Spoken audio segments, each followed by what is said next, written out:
Well, hello and happy holidays, everyone. Welcome to this week's new episode of Breakfast with Boom, but it is the last episode of Breakfast with Boom for 2021. And of course, it is our holiday celebration episode. It is Christmas with Mr. and Mrs. Boomstick. Unfortunately, Mrs. Boomstick is not here. As you can see, she is working, but we are here to celebrate the holidays, whether you celebrate Christmas, whether you celebrate Kwanzaa, whether you celebrate Hanukkah, anything that you get together with your friends and family is obviously important to the conversation. We have a lot of guests coming through. Some are running a little bit late. That's why you see it's just Zemi Games and Crispy Bomb. We do King David should be rolling through. Kay Asante should be rolling through. VJ should be back. BitCloud Gaming should be back. Dreadpool's running a little bit late. And we might have one or two other special guests that pop on in for a moment. But let's get into the introductions. And then we'll break down exactly what we're talking about and what you could win by simply being in the chat here today. We'll start first with Crispy Bomb, our regular panel member, returning the best voice in the gaming business. Crispy, how the hell are you? Oh, good morning, everybody. It has been an awesome, past 24 hours. What a football game last night. Really enjoyed the hell out of that.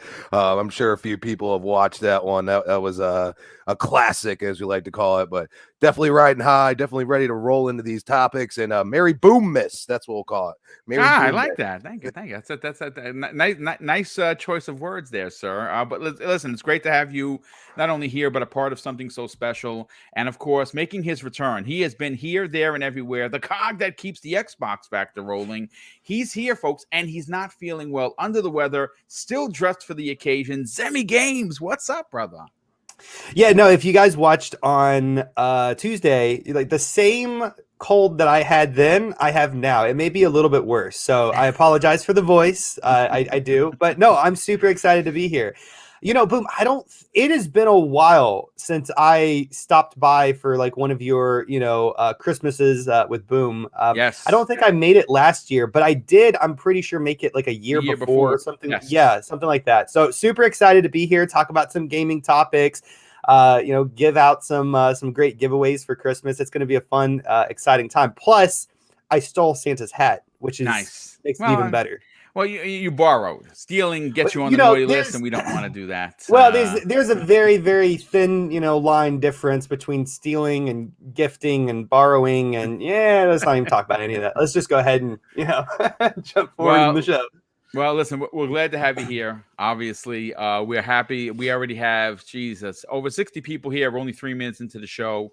Folks, we're going to kind of just get into what we're giving away, folks. This is obviously all funded by your super chats. Your channel memberships that come into the channel. We usually kind of just put those away for the end of the year. And the prizes we were able to put together equal and will surpass well over $700. And after shipping and paying the taxes on some of these things, it's going to be at $1,000 show.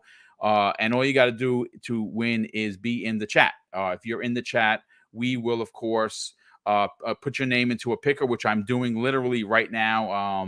And I will be doing as our panel members are talking.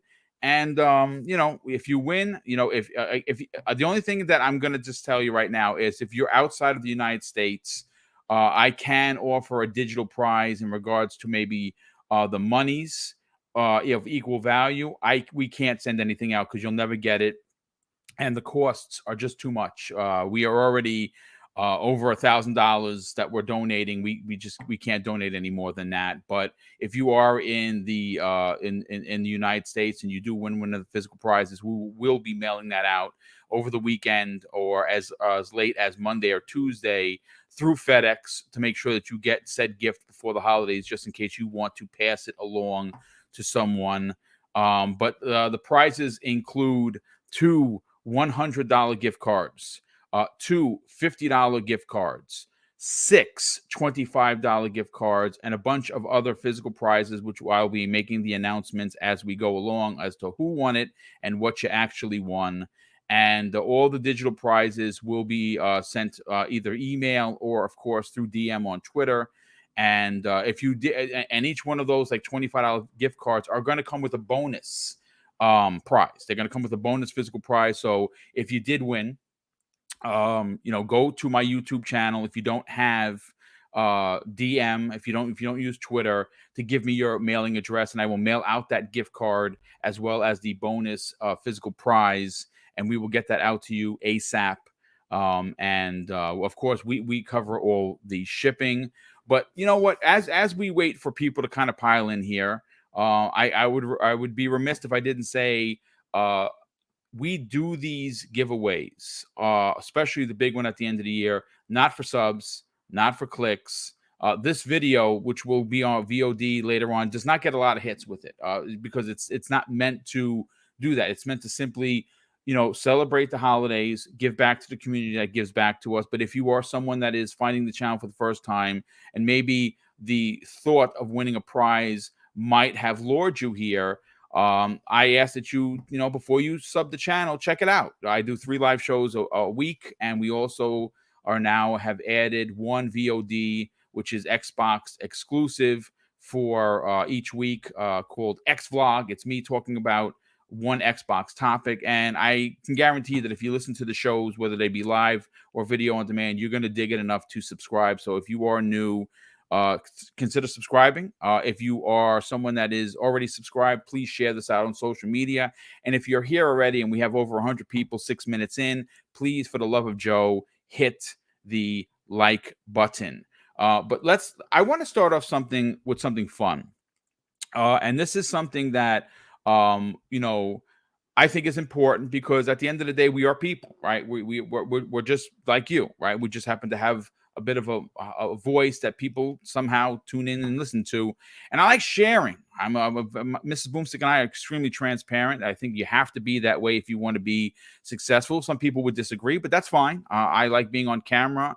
I like talking about my life with Mrs. Boom. And one of the things I'd like to share, to open up to, is one of my most favorite Christmas memories. And it just so happens that it fell on Christmas Eve. And I've talked about this a couple of years ago. I don't think I've brought it up since, so I kind of want to talk about it.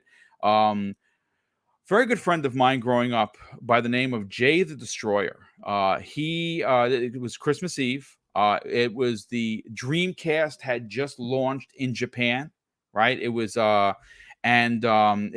believe it was 98. It was Christmas of 98 specifically, where Sonic Adventure, which was a lot of people's, to me, it's a classic Sega Dreamcast game. It's one of my favorites. It was a launch game. Just so happened to release on Christmas Eve in Japan. And I turned out, obviously we were importing everything back then, because, the Dreamcast for America didn't come until $9,999. Still my favorite console of all time. I think it's the greatest console of all time. That's just my personal opinion. But we had pre-ordered it. We ordered it from an import site in Japan, and he came over with a tray of cookies for my mom, because I was still living at home at the time. And he sat there with me playing Dreamcast games on Christmas Eve, and we waited and waited, and we did not know if UPS was going to deliver it. And sure enough, they absolutely did. The Christmas miracle came early. We got Sonic Adventure on Christmas Eve at 7:32 that evening. I remember it like it was yesterday. It's one of my favorite memories growing up. I have a ton, but obviously you got to let the other guys speak. But man, one of my favorite memories. I stayed up well into the midnight hours playing what I thought was, if that opening for that game is still one of the best openings in my opinion.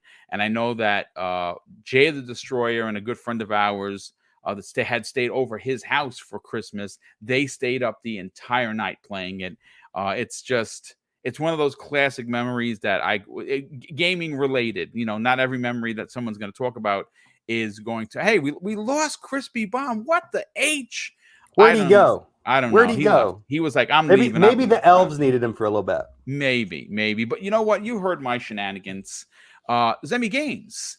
what is your favorite Christmas memory? Is it gaming related, or is it toy related? Is it family related? It's definitely game related. I think a lot of people's favorite Christmas memory, at least right now, because they're watching a gaming focused podcast, is probably good. They're going to automatically think of something gaming related, right? I think that's fair. Whenever I was but a young lad, many years ago, not that many years ago, actually, probably, but I think like 2006 at some point, early 2007, I got an Xbox 360 from my grandmother, and I got Elder Scrolls, and it was fantastic. I played it. I absolutely loved it. Changed my life. But the system broke, right? And, because it was an Xbox 360 and the red ring of death was just everywhere. But later on that year for Christmas, I got like the ultimate surprise, and that was a brand new Xbox 360 because the previous one was used. So that was, just the idea that I got that system is really one of like the happiest like Christmas moments, because I didn't even know I was actually going to get that system. Like my parents didn't tell me or anything like that. So I'm just sitting there, fat, young, short little Zimmy, just sitting there underneath the tree, unwrapping the Xbox 360 and like going crazy because now, did it red ring of death is the question.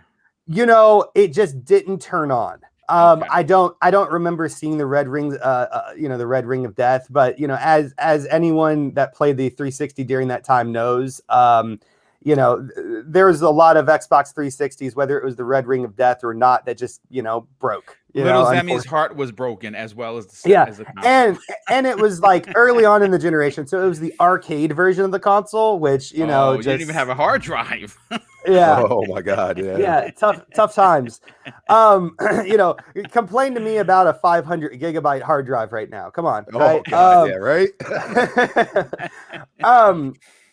But no, I mean that for sure is probably, I don't know if it's my happiest Christmas memory, but it's definitely up there because it allowed me to jump back into the world of Elder Scrolls, which I am still enthralled with today and still absolutely love. And in many ways, I look at that moment as like the defining moment that transitioned me to want to continue playing games and got me even more interested in games than I previously was. Because previously, I had the original Xbox and played Halo. I had the PlayStation 2, the GameCube, and multiple consoles even before that, right? But it wasn't until the Xbox 360 until I really, really like the addiction of gaming was at its almost all-time high. So for sure, that is probably my favorite Christmas moment that that I thought of in the last 5 minutes of thinking about it. We appreciate it, because that's impressive when you think about how Skyrim to this day has that franchise. Oblivion. I'm sorry, not Skyrim, Oblivion. But I'm just saying that the franchise Elder Scrolls is embedded into your personal DNA in a way that stems back to this incredible magical moment that that went wrong and somehow found its way to be right. First of all, let's welcome in King David. Now, I'm going to say this right now. This is a man that I will publicly admit that I love. I love this man right here. I love you too. And you know what? That's what brothers are. That's what we do. King David, my God. Xbox Swami. I love it. How the heck are you, brother? Long time and welcome back. I'm fantastic. The wildest thing last night, I woke up late to get to work. And the reason why is I'm playing this new game called Kingdom Guard. And you can leave your phone on and it plays for you. It's a tower defense game, right? Left my phone on. It's playing for me. I thought I had my phone charged in. My alarm clock didn't go off. So I wake up at like it's 3 o'clock in the morning. I'm like, wake up, and I ask my wife. I'm like, what's up? Why you not up? What's going on? She was like, I heard your phone say goodnight. I said, my phone said goodnight. I picked my phone up. It's dead, zero charge. Oh my God, that's rush terrible. out the house. I said, I can't have this. I said, tonight I was supposed to get up at like 2 o'clock, take care of the guys or whatever, make sure everybody get paid. And oh my God, so I'm rushing. I'm flying down the highway safely. All right, wink, wink. Get to work, take care of the guys. And I'm rushing back home. And I'm like, please, oh God, because I had to go to the bank and make deposits as well. So I went to the bank. I made deposits because everybody doesn't want a bounce check. No, right? Oh, of course not. Right. Yeah, so made deposits, and I'm rushing. I'm getting here, and my wife calls me. She goes, okay, so make sure you feed Coco, and make sure you do this, that, and the third. And I said, that's not a possibility. She said, oh yeah, you're gonna be on Boom Show. What time is that? Like 11 o'clock? I said, no, now, like now. So I gave my dog a pig ear, and I ran downstairs, and I'm like, oh please don't be too far in. So thank God we got up to Zenny's great Christmas experience. I'm sorry for taking up too much of you guys' time. No, don't be. Listen, this is a Boom. Conversational podcast. Listen, this is we are talking Sonic Frontiers. Ooh, yes, which I know that you're a big diehard fan like me.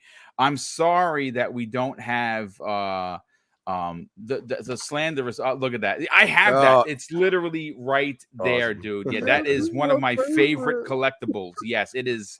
And actually, I have the little Sonic Lego from the game sitting right on there, holding the ring. I'm just a big old nerd when it comes to that. King, before we get to your favorite moment, and I believe that you've told us that I think you here last year, you told us one of your moments with your kids, and I think that is amazing. I want to get Crispy Bomb in on the conversation. Crispy, obviously, we're still waiting for guys to come on through, and we do have a few. I have to catch up some of the super chats. I have a few of the first big winners that I will be announcing momentarily after I get to King David, and then we're going to kick it. I believe there's a total of 14 prizes. I tried to make it 12, then we added 2 at the last minute, so it's not 12 days of Christmas. It's now become the 14 days of Christmas, but that's okay because people get extra prizes, and me and Mrs. Boomstick are happy. But Crispy, what would you like to share with us if you have any memories that kind of just jump off the page for you? Well, I could have shared this before. I mean, probably a year or even 2 years ago. I've been on this little bash we do, I think, a few times. So I think this is your third one, if I'm not mistaken. I believe, yeah. Usually it works out where even though I'm working like a madman, I usually am managed to get here. So that's always cool. So maybe I've told this story before, but I'll be quick about it. First off, my first console was a hand-me-down NES. So, cousin handed it down to me. That's okay. And this is early 90s, we'll say between 90 and 95, somewhere between there. Barely know how to, play video games to begin with. I was 5 or 6. Eventually saw the Sega commercials. Sega really wasn't much of anything. And then you started getting these commercials. And of course it was the Sega and the, just Sega do what Nintendo don't, like all these things. And keep in mind, I'm playing, I believe the Super NES is out, but I have the NES. So I'm like, and I don't really see, like, I have friends that have the Super NES, and I'm like, I don't see a huge difference. You know what I mean? They're not really giving me anything that I don't already can play right now, really, just sequels and stuff. So I go and I'm like, Ma, Dad, I want a Sega. You know what I mean? Like, this is what I want. I don't care if this is the only thing I get for Christmas. Keep in mind, my birthday is literally 3 days after Christmas. So, I didn't even know that, dude. Wow, that absolutely sucks. No, it does not. And here's why it doesn't. Okay. All right. My family was well known for buying me extremely, like you would say, expensive gifts for a young kid. Right. Because they go and say, this is your Christmas and birthday present. So yes, the only thing that sucked is my birthday would usually be like, meh, because they'd already give me the big gift on Christmas. So my parents played this whole thing out. Okay. Because we would have, I would wake up, we would do the thing at home. Then we'd go to my grandparents. Okay. So my parents, they give me like a bunch of, like random toys and stuff. And I'm like, man, I didn't get it. You know what I mean? And I'm like, they could see it in my face. I'm just disappointed. I'm like, I wanted that. This was when the 32-bit came out. So this was legit. So I'm like, man, come on, man. So we go to my grandmother's and we do gifts. And my uncle and aunt, they come and bust out a box for me. And I'm like, oh no. And sure enough, they're like, this is your Christmas and birthday present. And it was the Sega Genesis 32-bit. Nice, dude. That's so they had you going. Oh, they had me go. Oh, it gets better. Okay. This was the version. It had, I believe, it had Pitfall or something that was a pack-in game. That's all it had, and I think it was Pitfall because I was like, "What the hell is Pitfall?" By the way, back then that game was really good. I gotta say, but Pitfall or something in there. I'm like, man, this isn't. I don't even know what this is. So then I get back home, and my parents are like, "Oh, I think I saw some gifts you missed back in the." It was like they hit them. And they're like, I think Santa showed up while we were gone or something. At that time, like, oh, yeah, well, whatever. And I go over there. Sure enough, NFL 95 or 94, whichever one. They're both basically the same game. What was it? It was it was Streets of Rage. And I believe it was like the Pac-Man, Miss Pac-Man pack-in. It was like a little it was like a $20 game compared to the rest of them.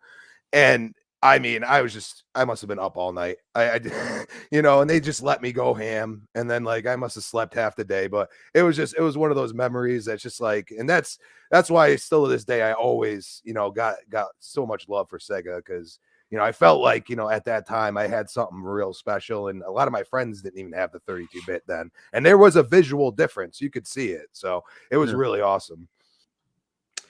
That is freaking awesome. I love how they had you hanging on disappointment, and they completely blew your mind. That's freaking awesome. I love those kinds of stories because at the end of the day, it's a happy ending, and those are memories that you are gonna have with you for the rest of your life. Yeah, 100%.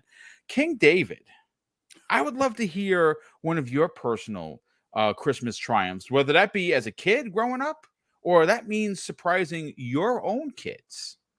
Okay. So for the majority of my youth and my adult life, I celebrated Christmas.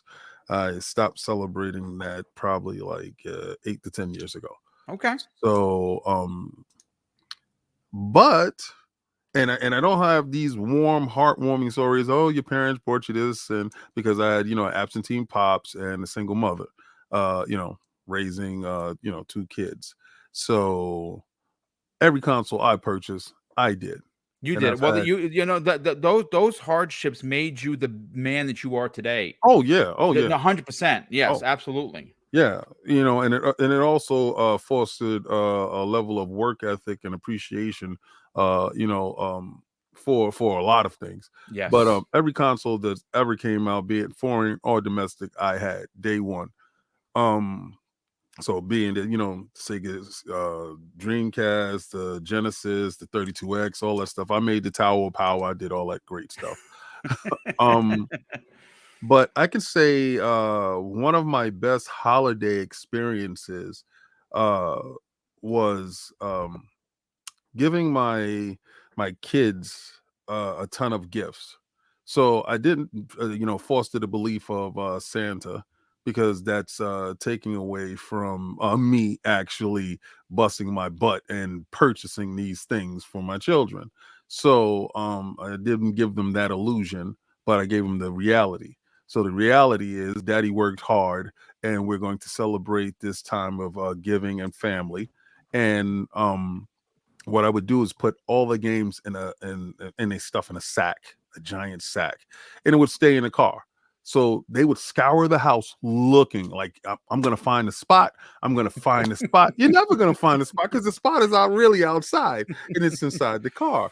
And we had a funny story about that too, but keep going. We do have a chimney.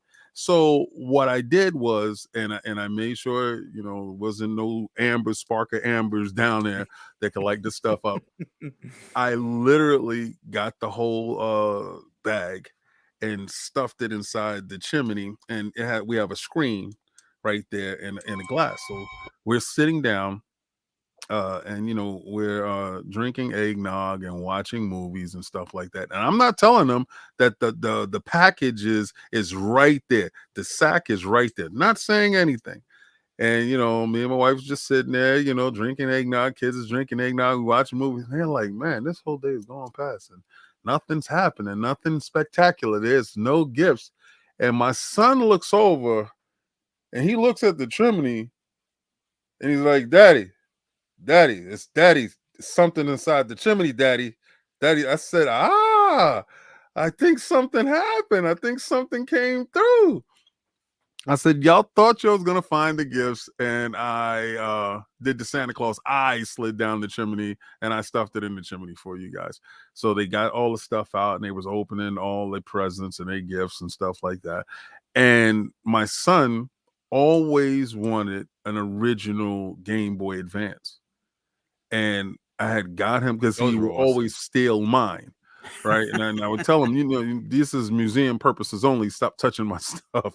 But I got him a Game Boy Advance with the Sonic game inside, and he just absolutely lost his mind and sat there and played I think it was the purple see-through one. Yes, I And he had just that. sat there and just played that. He didn't even open up the rest of his stuff. He That's was awesome. just so That's super awesome. enthused with this thing. So that's probably my one of my best holiday times, with my kids with that aspect of it.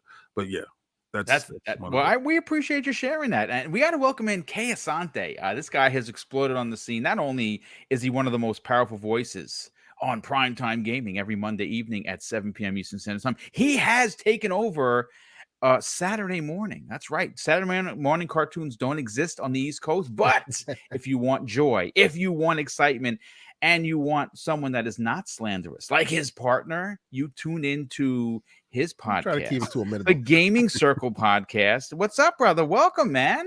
Yes, thank you so much for the invite. I appreciate it. This is so awesome, man. I'm hearing all these awesome stories and whatnot. I have some similarities to these folks. I didn't know some of these stories existed. It's going to be interesting. Yes. Well, we're going to get yours right now, but before we do, I'm going to tell one more of mine. I got to catch up on Super Chats, and I got to read out the first group of winners. Folks, listen, you don't see it because I don't wear it on my face, but I told Zem we were having a conversation before. I am nervous as hell with these kind of shows because I got to watch the chat. I got to make sure that the podcast is rolling, and I got to figure out to get all these prizes out because there's a lot of them. But we're here, we're doing it. King David, you mentioned something about the car, and for me, growing up, my favorite toy, it's still my favorite toy, which is why I started collecting the G.I. Joe Classified, because they're 6-inch figures of what I remember playing 3 3/4. And my favorite 2 vehicles of all time that I'm eventually going to find and like an old place and get a brand new box that came out in 83 is Cobra Rattler for Cobra. Cobra Rattler is dope. That's my favorite. It had all the missiles and the bombs on it. It was just completely badass if you're a Cobra fan. But if you're a G.I. Joe fan, the G.I. Joe Whale, the hovercraft with Cutter, where he had the orange vest and the light blue shirt for the Navy, which I wound up joining. I was in the United States Navy during Desert Storm. A lot of people don't know that. Oh, the first time. Yes. And that, so my dad was notorious in teaching us early that we had to do the right thing to get things, right? This taking out garbage, helping mom with the wash. Those things were important. Made me the man I am today. My work ethic, and again, is ridiculously high. That's why my ethics as a police officer were so high, because my father had seal and level. Like there's no gray. He said, Craig, there's no gray. It's right or wrong, and you know the difference. So don't do things wrong. And one of the things that we had to do growing up is to come down when my parents came back from Pathmark to help them with the groceries. And my dad was like, Craig, get dressed. You got to help with the groceries. That paid for the $5 a week we used to get for allowance. That's what's up. And I walked down to the car with him. And, I got the wagon. I'm following my dad across the street. He opens the trunk, and I got a keen eye on the G.I. Joe hovercraft Whale that was sitting back there. He closed the thing real quick, and he goes, "What did you see?" And I'm like, "Pops, what are you talking about? Can I just get the groceries?" I was watching Channel 5, the karate. Back in the day, Channel 5 in New York used to be where, you used to watch all the karate films. And I'm like, Dad, come on, I'm missing the karate films, whatever. He's like, are you sure? I'm like, sure of what? and I lied to his face, straight up Amateur. lied to Amateur. his face. And I was in my mind, I'm like, okay, he's like, all right, listen, you go across the street, I'll bring the groceries over to you. And back then there was no plastic bags, it's paper bags. So he's bringing all these paper bags over, and in my mind, I'm like, holy shit, I got the hovercraft. Yes, I knew leading up to Christmas that hovercraft was gonna be there. And don't you know, see, my father was a slick one. He knew I lied. He just straight up knew I lied, because Christmas morning I went for that one first. And you know, it was a big box. And I'm opening up and I'm like, oh my God, the whale. And he just looked at me and he just laughed. And I knew that he knew. He was a slickster, my father. Best man I ever knew, for sure. Asante, I'm going to get to you momentarily. I do have to catch up with these super chats. There's been quite a few of them. The first one of the day comes with Michael Churchello, drops a very generous $3 super sticker. Michael, thanks for being here, brother. Definitely appreciate you hanging out with us on such a special episode. Thank you for the generosity. Captain Thresher drops an outstanding $5 super chat and says, Merry Christmas to Mr. and Mrs. Boomstick. Been listening to you all your shows for, I think, 4 years now. Keep up the great work. Well, thanks so much for hanging out with us that long. Yes, I've officially made 4 years on YouTube on November 3rd. So thank you. Definitely appreciate that. Michael Garcia drops a very generous $2 super chat and says, Merry Christmas, Boom, Crispy, Zemi, and of course, the new the Asante and Lord King David that are here. Michael Johnson, or Mike Johnson, drops a very generous $5 super chat and says, Merry Christmas, Mr. and Mrs. Boomstick. Listen to just about every show for almost a year, and what you guys do here is the best show on YouTube. Well, thank you. That's very kind of you to say, and I'm happy you are enjoying the content. Lucius Augustus drops a very generous $2 super chat. And yeah, it's a very strong, powerful name. Lucius Augustus. It's you feel like he's gonna break through a brick wall with that name. He drops a $2 super chat and says, salute to the ILP, of course, and all hail the prophet of Xbox. Indeed he is. We're gonna have to get him a few names in between Maximus and whatever else. We're gonna get him up. We're gonna get him up to Phil Spencer level. We will absolutely do. Splendiferous, generous friend of the show. He drops a $2 super chat and says, happy holidays, brother, to you and your family. Well, happy holidays to you as well. Smitty Smith, our brother, bringing it back to church once again. He drops a $5 super chat and says, salutations to Mr. and Mrs. Boomstick and happy holidays to everyone. The Book of X. JC Claramore drops a very generous $2 super chat and says, I miss my Genesis. That was my favorite system. I indeed loved the Genesis. Absolutely loved it. Masshole 1977 drops a $2 super chat and says, Xmas memory, first kid on the block to have a NES. That's dope, dude. Yeah, everyone's definitely coming over to your house for sure. Splendiferous drops an additional $5 super chat and says, boom, it feels like a family reunion here, man. All my brothers are here this morning. This feels great. I love you all, guys. Man, it's hard to not to listen. Well, thanks, brother. We're happy that you're here, and yes, you are indeed family. Mr. Joanna Dark, a good friend of the show, someone that has exploded on the scene. Someone, if you're not following him on Twitter and you're not listening to his weekly show, you're doing it wrong, straight up. He is definitely hashtag Boomstick approved. He drops a $5 super chat and says, hello, gentlemen. What a great panel we have this morning. Glad I can spend my morning with King David, Asante, Crispy Bombs, Emmy Games, and Mr. Boom. Thank you for that.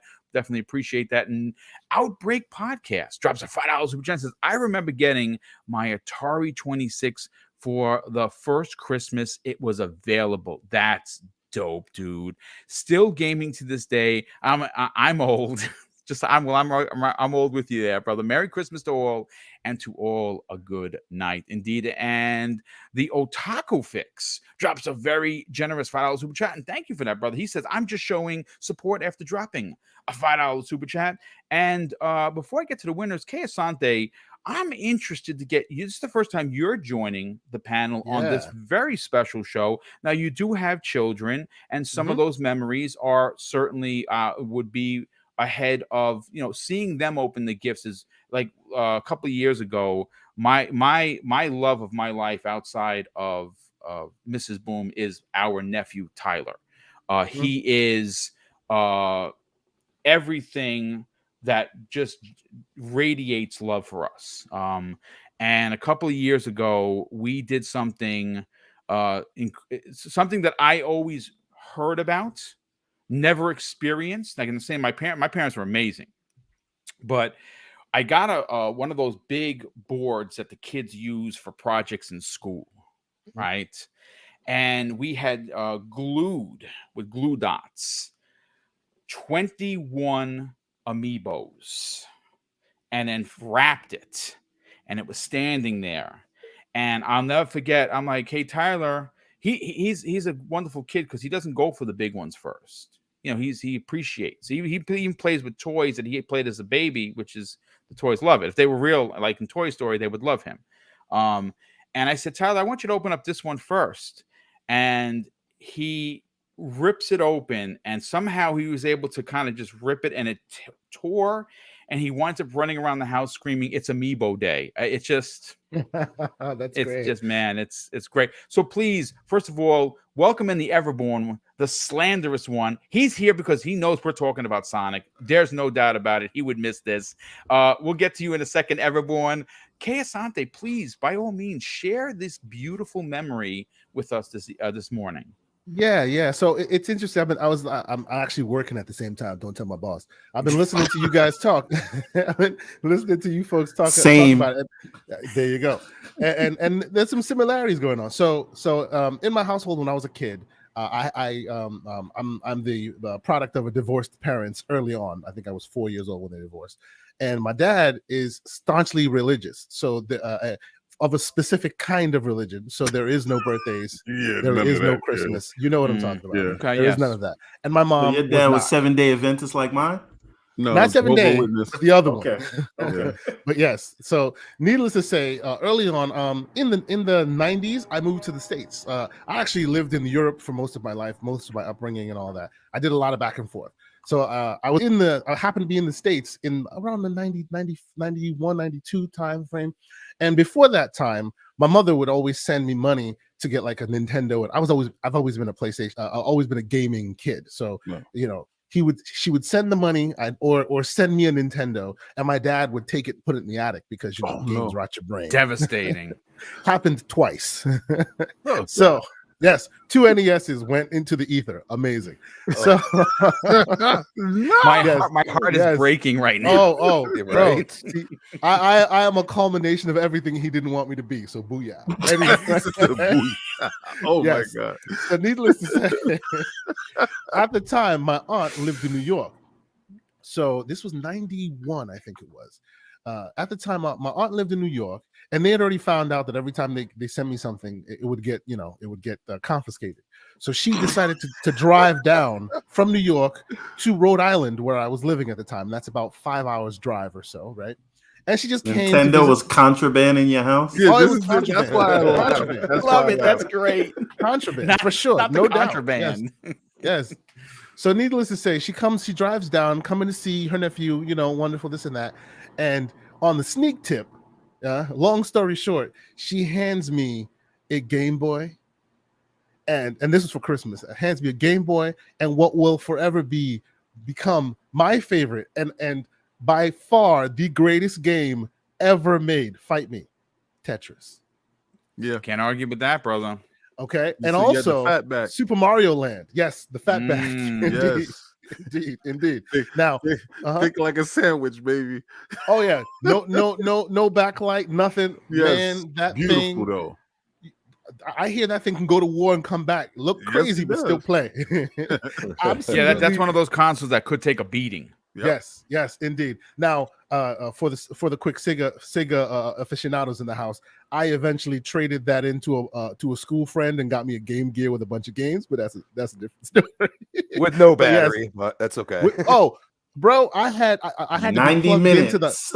I had to be plugged in because you could. There was an actual plug. I had to be literally next to my wall outlet all the time. Otherwise. What was it, like 18 batteries? Some crazy number. Yeah, portable. Crazy.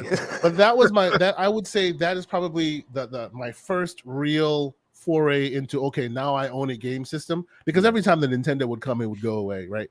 And that Game Boy, and I think my dad eventually found out about it like 5-6 months later, because I kept that like under the bed. I kept that. I love it. That's Because it's contraband in my house. That's been, yes. And just so folks know, and this conversation was also already had, my birthday is on Christmas. So yes, I agree with you. I agree with you, King David. It is the worst day of the year for me most of the time because I get the remote control car for the birthday and then the batteries for Christmas. You know what I'm saying?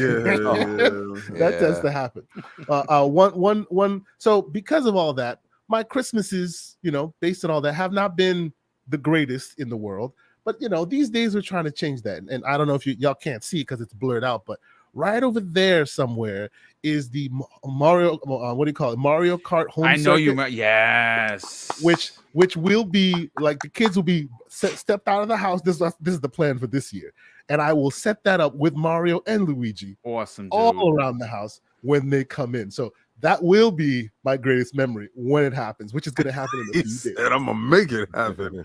So that's it's funny because believe it or not, we are giving one of those away today. With awesome. A set of Super Mario glasses. Blessings. Yes, and with that prize, it's I don't even consider it to be one of the big ones. You're getting a $25 gift card to Nintendo eShop. Oh well, it's a big Nintendo package, but you gotta take video and you gotta let us know what the kids say. It's gonna be all over the net. You're gonna see me. We'll be out there. We're gonna record it, cinematic mode, the whole nine. I can't wait.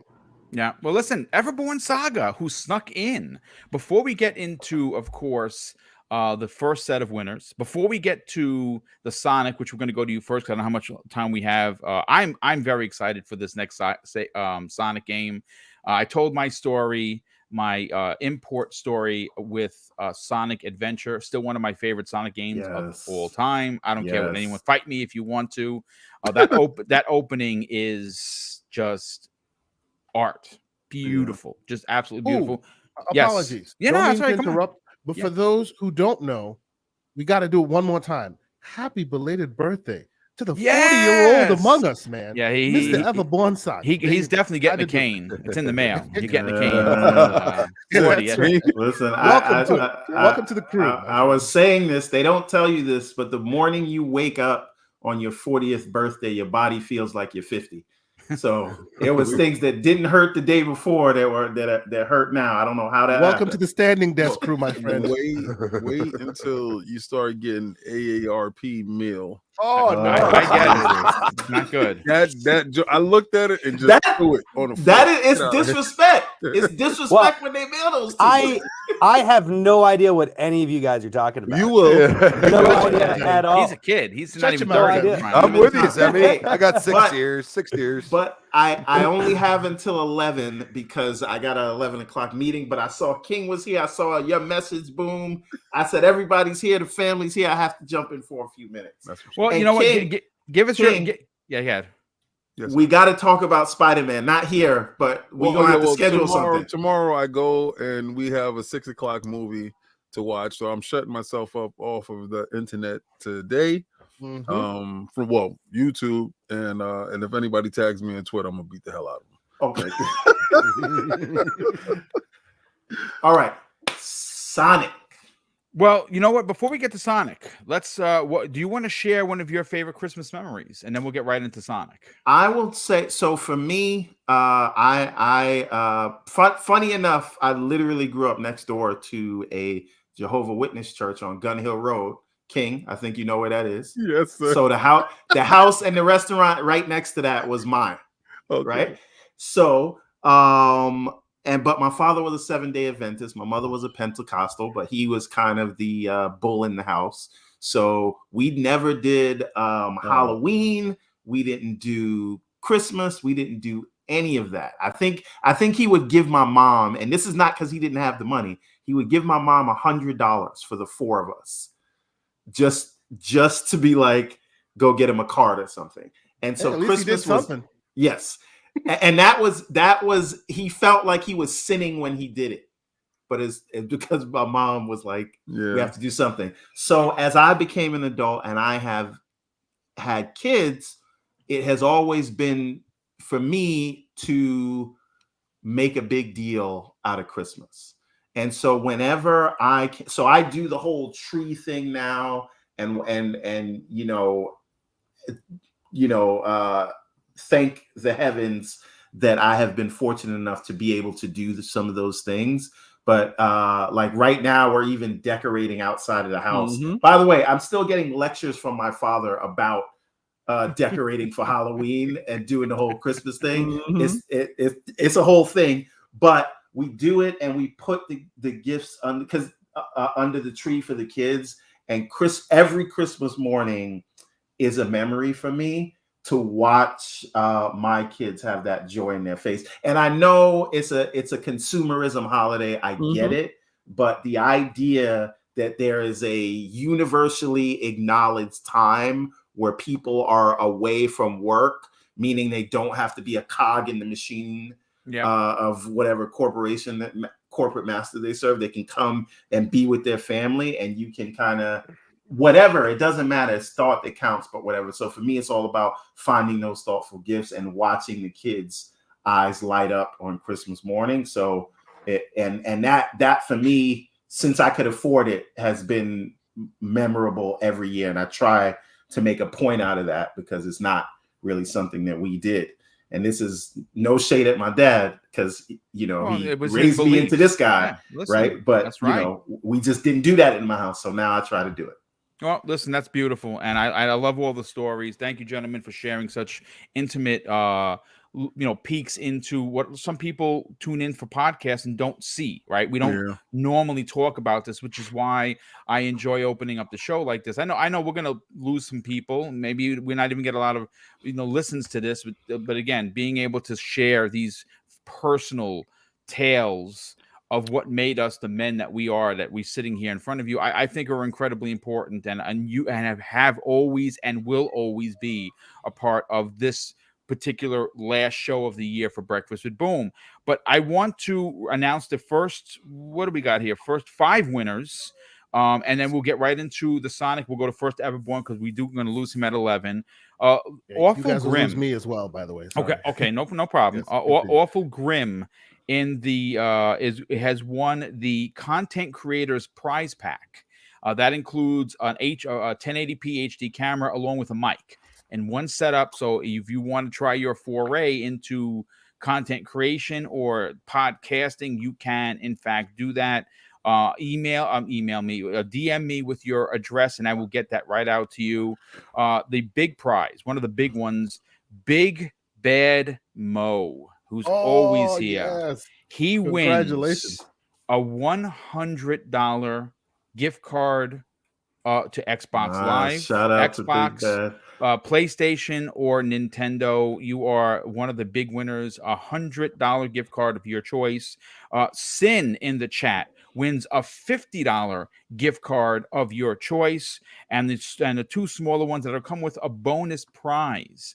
And I'm not going to tell you what those bonus prizes are. You're just going to give me your mailing address, and we are going to mail those out to you. Captain Thresher wins a $25 gift card of your choice, and Jason Vargas wins a $25 gift card of your choice. If you do not have Twitter, you can go to my About page on the YouTube channel known as Double Barrel Gaming. Get my email address and email me with your information, and we will get this right out to you. But Everborn, Sonic is something that you never have a problem talking about, and it's something that came up shockingly this year. We did not know that we were going to get a new game for the long-running speedster known as Sonic the Hedgehog. But this is what Sega had to say about Sonic Frontiers. And this is some of the key points to what it actually is. They say this, and I quote from the news, from the press release: an experience like never before, accelerated to new heights, and experience the thrill of new velocity in an open world freedom setting. Right? I'm right there with you. Battle-powered enemies as you speed through the Starfall Islands, landscapes brimming with dense forests, overflowing waterfalls, sizzling deserts, and more. And this journey into the new real, I'm new really realms liking of those Sonic. adjectives. Oh yes, keep absolutely. keep going. Is going to hit us in holiday of 2022. Now, in a Sonic Stadium interview published in June, the franchise creative officer had this to say regarding the new Sonic and what they would be building for new Sonic titles in many years to come. Sonic Adventure laid the foundation for 20 years of Sonic titles after its release. So in the same way, I really hope that this new title releasing in 2022 lays the foundation for the future of Sonic and its titles. That is the idea behind the challenge for the team. And he also was quoted in saying, through a lot of trial and error, the team is looking to present to everyone a new Sonic game, and I hope that your warm support of their work can motivate them to really deliver against that challenge. So my question to you, my friend, is what are your expectations? Can Sega deliver the next generation Sonic adventure that we all have been hoping, asking, and potentially praying for? I hope that they can. If you're a fan of Sonic, or you know Sonic and maybe you've fallen out of love with him, you know that a Sonic game can be hit or miss, right? And the thing and I point this out on a regular basis to Mr. K. Asante, is that Sonic Team does not make every Sonic game, right? But when they do, you can feel their DNA in it. Like, so, I think Sonic Colors was a miss. I think Sonic Forces was a miss. I think Sonic Unleashed was a miss. I think the last great Sonic game was probably Sonic Generations. And anybody that has a better recommendation, let me know. First? Recommendations, Generations, or what's the other one? Mania. No. Mania was way later. But okay. But Mania, I'm saying like in that sort of like, because I don't count Mania because that's more of a fan project that got kind of greenlit by Sega, and they still owe that man his money. Stop being like Square. True. But again, from what I have talked to, I talked to one or two people that, we meet people in this whole thing, and they said that there are a lot of support studios working on this thing. So it's a fairly large budgeted project. Yes. And they are very excited about it behind the scenes. Right. And what have I been asking for months now, to the point where my Twitter name is now Everborn Sega instead of Everborn Sonic. Right. I've been asking for a AAA Sonic game. Yes, you have. I've been asking for Sega to capitalize on the popularity of the character as it stands right now. They have a hit cartoon show, right? Sonic Boom, right? I've never seen more Sonic merchandise in stores, right? Everyone loved the movie, and it was it might have been the biggest movie of 2020. I think maybe Bad Boys 2 surpassed it, but it was still, adjusting for COVID, it was the biggest movie of 2020, and everyone is really excited for the next one. So right now, the idea that they would have a AAA budgeted project where they took it seriously, which would really be the first, because Sonic Colors again came out in 2011 for the Wii, right? This is really the first big budget full Sonic game in 2 generations almost. I was going to say that I think the last big one that we actually saw was probably Sonic Adventure. Well, no, Sonic Generations, right? So Sonic Adventure came out. Yeah, Sonic Adventure and Sonic Adventure 2. Those were Dreamcast, right? Yeah. And then they had other ones, but I never really feel like it was Sonic Adventure, Sonic Adventure 2, and then Sonic Generations, and I try to forget about everything else. Although some of the mobile games are good. But I say all of that to say they've never been in a better position with that IP right now. And my question is, thanks to the movie, PS, by the way, which is it's something that we don't never talk about. That went from people scared to look at the screen. They listened, they pulled back, they lost millions of dollars on the delay.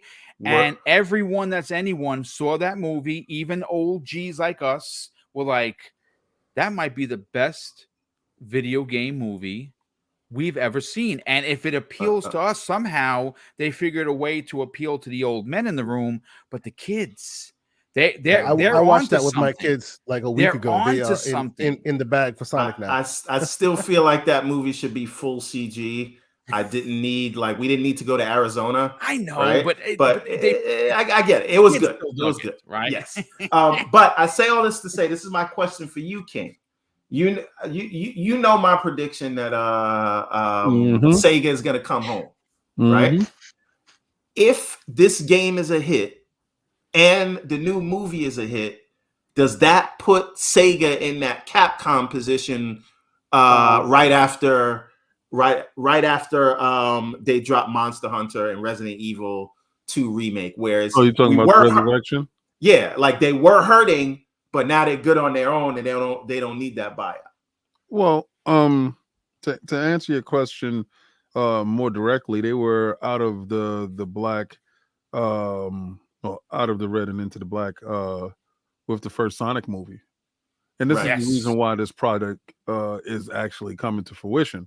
Because you remember at that period of time, you said they were farming out Sonic. They were diversifying their portfolio to include a lot of other games, such as, Personas and, top flight RPGs and stuff of that nature, and teaming up with Atlas and everything. And shifting their business and consolidating their business to pretty up themselves to be sold from Atlas to maybe Microsoft, maybe Sony, maybe Amazon, and quite frankly, Netflix. Some of those scare me, man. You're scared the hell out of you. It should terrify you. Not good. Stadia still out there. Don't forget. I just got a shiver. I'm sorry. Just some chills, money talks. Money talks when it comes to a lot of stuff. It does, and so indeed. Now, not just where we want it to go, it might go someplace where we never expected. But again, the new movie is coming out. They're lining that game up to coincide with the new movie, right? And that is capitalizing on all the fanfare that they've been showing with the handhelds and linking Sonic to everything, because they're actually looking at Sonic as that viable mascot that they made him to be in the beginning. This is one of the few icons that has transcended from the 90s here to now. And, like a Mario, is iconic in that sense. So the movie, I disagree with you. I think the movie needed to be exactly how it was, CGI Sonic with a live cast, because the cast actually brings in the older crowd, and Sonic actually is for the younger crowd, to keep that going. So, and now we see Knuckles and all that other stuff is going to be in there. That's fan service to us. And we saw Tails come in. So yeah, Sonic Frontier will be a huge game. I think that makes them turn into a single entity where they no longer need Atlas, and they might buy their own contract out type of situation, like Floyd Mayweather, and become a rogue agent on their own. Because if they can do partnerships with, like they're doing with Microsoft, they can do a partnership with Sony. They can do a partnership with Nintendo. Why limit themselves? So actually, to our detriment, and to your thoughts on Microsoft purchasing them and them coming home, the success of the movies is actually a detriment to that dream. Yeah, I was saying that the other day, and it's Microsoft like bittersweet. Needs you on your knees. They need you on your knees. Pause. But I was saying the other day, it's like it would be bittersweet because I've been like trying to speak this AAA Sonic game into existence, and I want the movie to be good, and it looks like it's being good. But if I get that wish, then the other wish might not happen, and it's probably for the best. But God damn it. Well, I mean, listen, Microsoft has an incredible relationship with Sega. Yeah, much more than PlayStation. And if I'm running Microsoft and I'm seeing, I'm reading the tea leaves on Sega pulling a Capcom. Capcom back in 2016 was on the ropes. People don't know that. I talk about it all the time. It's one, it's one of those conversations that unless you listen to my show, no one talks about it. They were on the cusp of bankruptcy. That's a fact. Go and look for it. And that's a reason why they made that deal with Sony to bring. That's right, for Street Fighter, because they needed a bag of money. Cash infusion. Yep. So can I counteract Everborn's point real quick before I go? Sure. Yeah. I hear and both Everborn and King David have a great point. As the better they do, the more detrimental it is to that dream. But I present one counter to that narrative, and I'm with you guys on it. The reason why that still might not happen, the reason why your dream might still come to fruition is because what Microsoft is offering them right now is something that no one else seems to be able to offer them, and they can't even offer themselves. Infrastructure. Oh, yeah. Infrastructure. Yeah. Like, hold on, and infrastructure and autonomy. Exactly. This is what they've offered Bethesda to make it work. Yes, to the point where they're even talking about, hey, if we had some of the studios we had before, Bungie and all that, the Microsoft of today would be allowing them to flourish rather than stifling them like they used to, right? Microsoft so both of those today, are in Microsoft. I keep comparing it. They are like Xerxes, right? It's like you are now under the fold, right? And Game Pass is bread and water. So you do what you want. When we are around, we just require bread and water.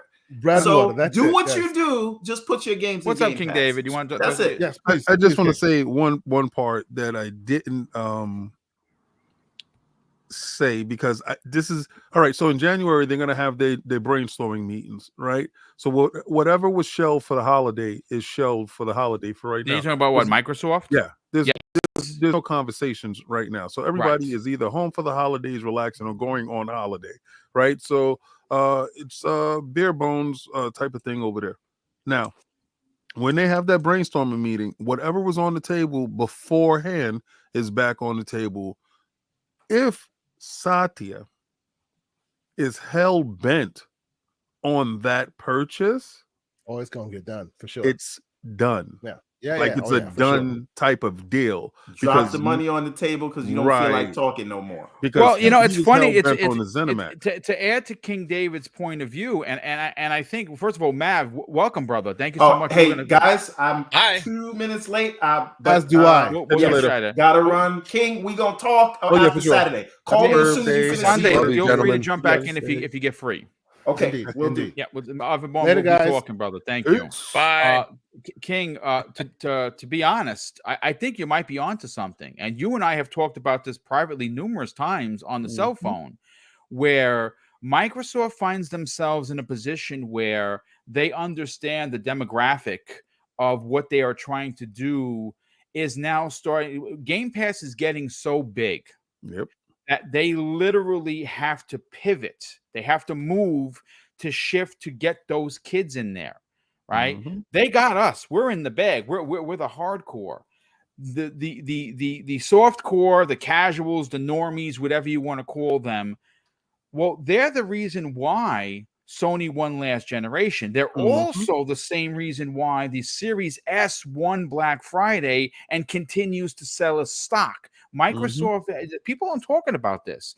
The Series S is on stock in stores right now, right now, in Target, in Walmart. And I don't know how Microsoft is doing Christmas. But they are going to win Christmas. I can tell you how they're doing it. How they doing it, sir? All right. Well, what I explained in Hip Hop Gamer on 108 Dragon Show on Wednesday, his special edition show. Go back and check it out. Microsoft is pulling a lot of their product, which is the Series X, and putting it in the Blades in the Azure cloud. Yes. So the dearth of consoles being presented, that's the reason why the Series X and the PlayStation 5 is at a different deficit on sales. It's I believe it's somewhere between 2 to 3 million deficit in between the two sales. Sony doesn't have to fill server blades. And right? And Steezy take Bone in the chat, King, says exactly what you're saying. Series S isn't going into the servers. They're not. Right. All right. So the more powerful console, the larger console, the console that is actually going to take you to 10 to 15 years beyond is the one that's in the server blades. So that's the reason why you can go, because if it wasn't that case, then you will have a lot of Series X's and as well as S's inside the stores, because actually their production ramp up is beyond what they thought they were going to be capable of recently. But that's the reason why you can go in the store and actually get it right now. That's the reason why it's actually going to win the holidays. And you know what? There's something to be said for that. Microsoft is literally hitting on all switches. First of all, let's welcome in Mr. Joanna Dark. We got Mav that's sliding through. Gentlemen, thank you so much for joining us. Mav, I'm going to get your opinion on the Sonic news. But before we get to that, you and your the way that you produce your content, you are always sharing your unbelievably beautiful family with us, and we are privileged for it. Not only do we get to hear and see Caitlin on a show, but you're always talking about your daughter and your family. Is there a specific moment that jumps off the page for you as a father, as a husband, as maybe even as a kid, your best Christmas? So I got three different stories. I mean, but I keep them short because I got one for me, one for my wife, one for my daughter. Right? Go ahead, brother. This conversational podcast. We're gonna get folks. We're gonna get to Splinter Cell. Don't worry. You will hear the noise when that's the goggles turning on, just like that when we're ready to talk about it. Yeah, and shout out to everybody here. This is awesome, and what you do every year for this show, Boom. So thank you, sir. Thank you. It's awesome to see. Yeah, so for me, I was one of those N64 kids, like that got the N64 at Christmas and nobody could get it. Like parents are having to wait outside of Toys R Us and stores like that around the store, And so it was, to my surprise, that somehow they managed to actually give me one. So there's pictures of me, like now I'll admit I was stupid. The first thing I did when I saw it and noticed it was an N64, I threw it in the air out of excitement. I did catch it though. I did catch it. So that was for me. Now, I think I was like 12. I was a little immature for a 12-year-old throwing a console up in the air. Anyway, for my daughter, it was just the joy when we get all of our family together and we had this big family Christmas, and she was I love those. Finally at the age where she really understood that this was a big thing, and everybody was getting to open presents and stuff. And she just got so excited that we just got this it's like one of these little simple gifts. It's like a little horse on a stick. You know what I mean?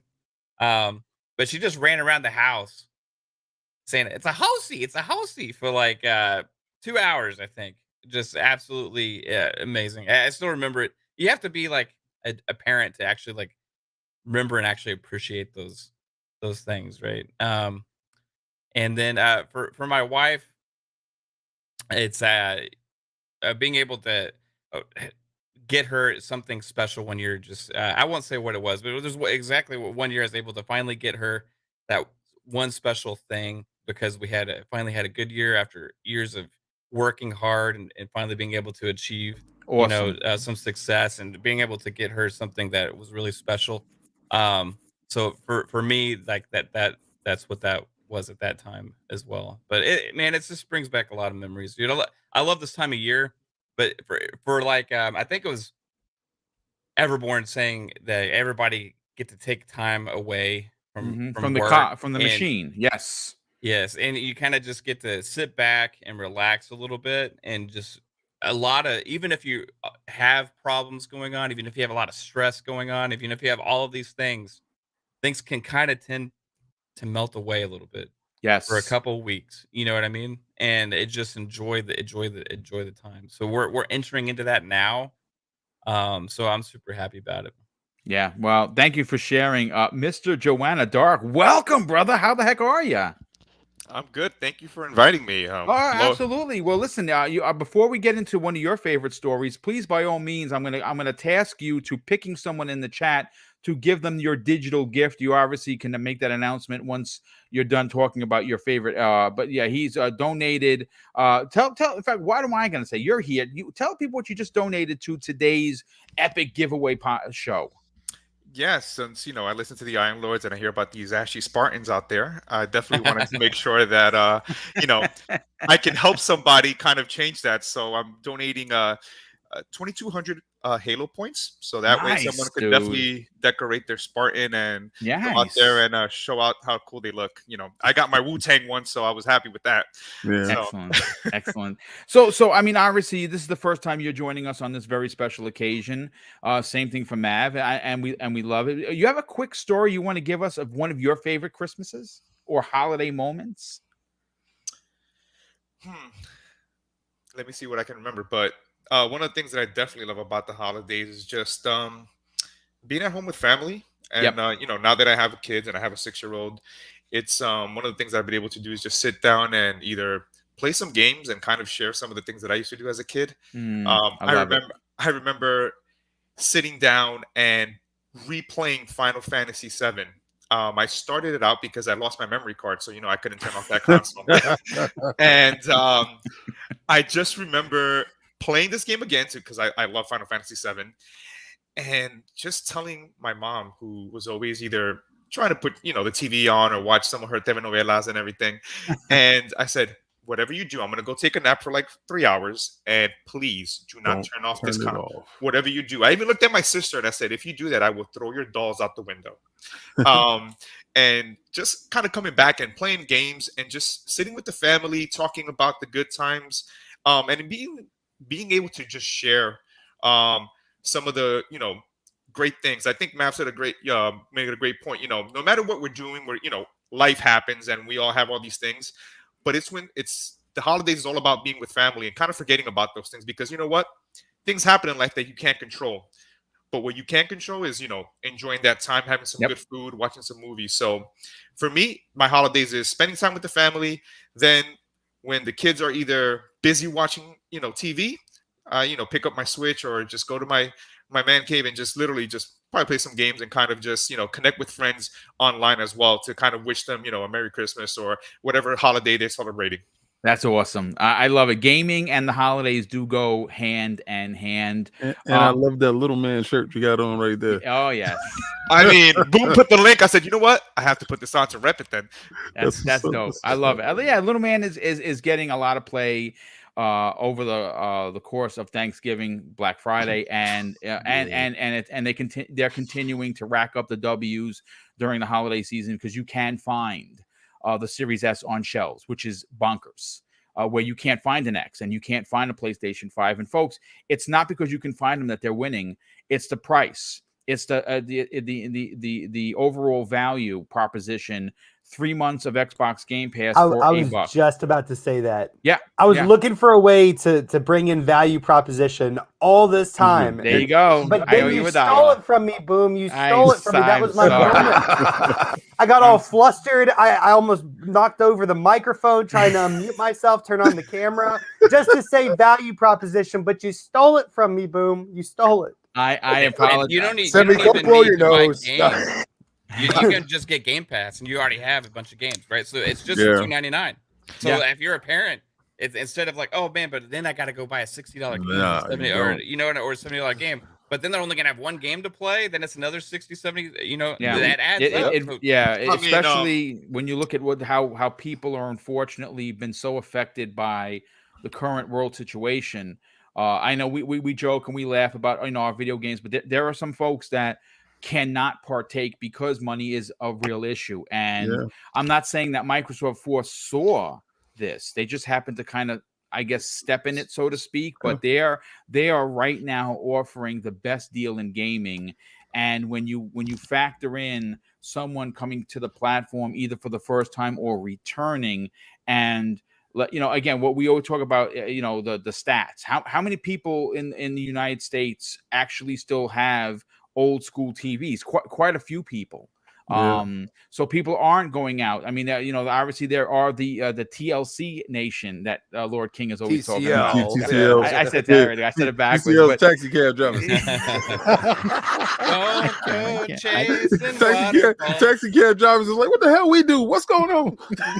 But again, Microsoft is in a position where they have found a way to reach gamers that they may have missed in previous generations. This is something that Sony will eventually get to. Yes, sir. Yeah, you know, talking about value proposition, I think I told this story before on your show, but I have I have family members in Nicaragua that unfortunately, you know, and it's a poor country and they're not able to get consoles like we get over here. And one of the great things is that I literally gifted them a Game Pass so we can play Sea of Thieves together. And they're playing this on their tablet. So I think it's great that you can play games on anything. Yes. I mean, if I was a kid, you know, I was a poor kid from Brooklyn and I always wanted all the consoles. So, you know, I either went to a friend's house or I was hustling, working summer jobs to get my stuff.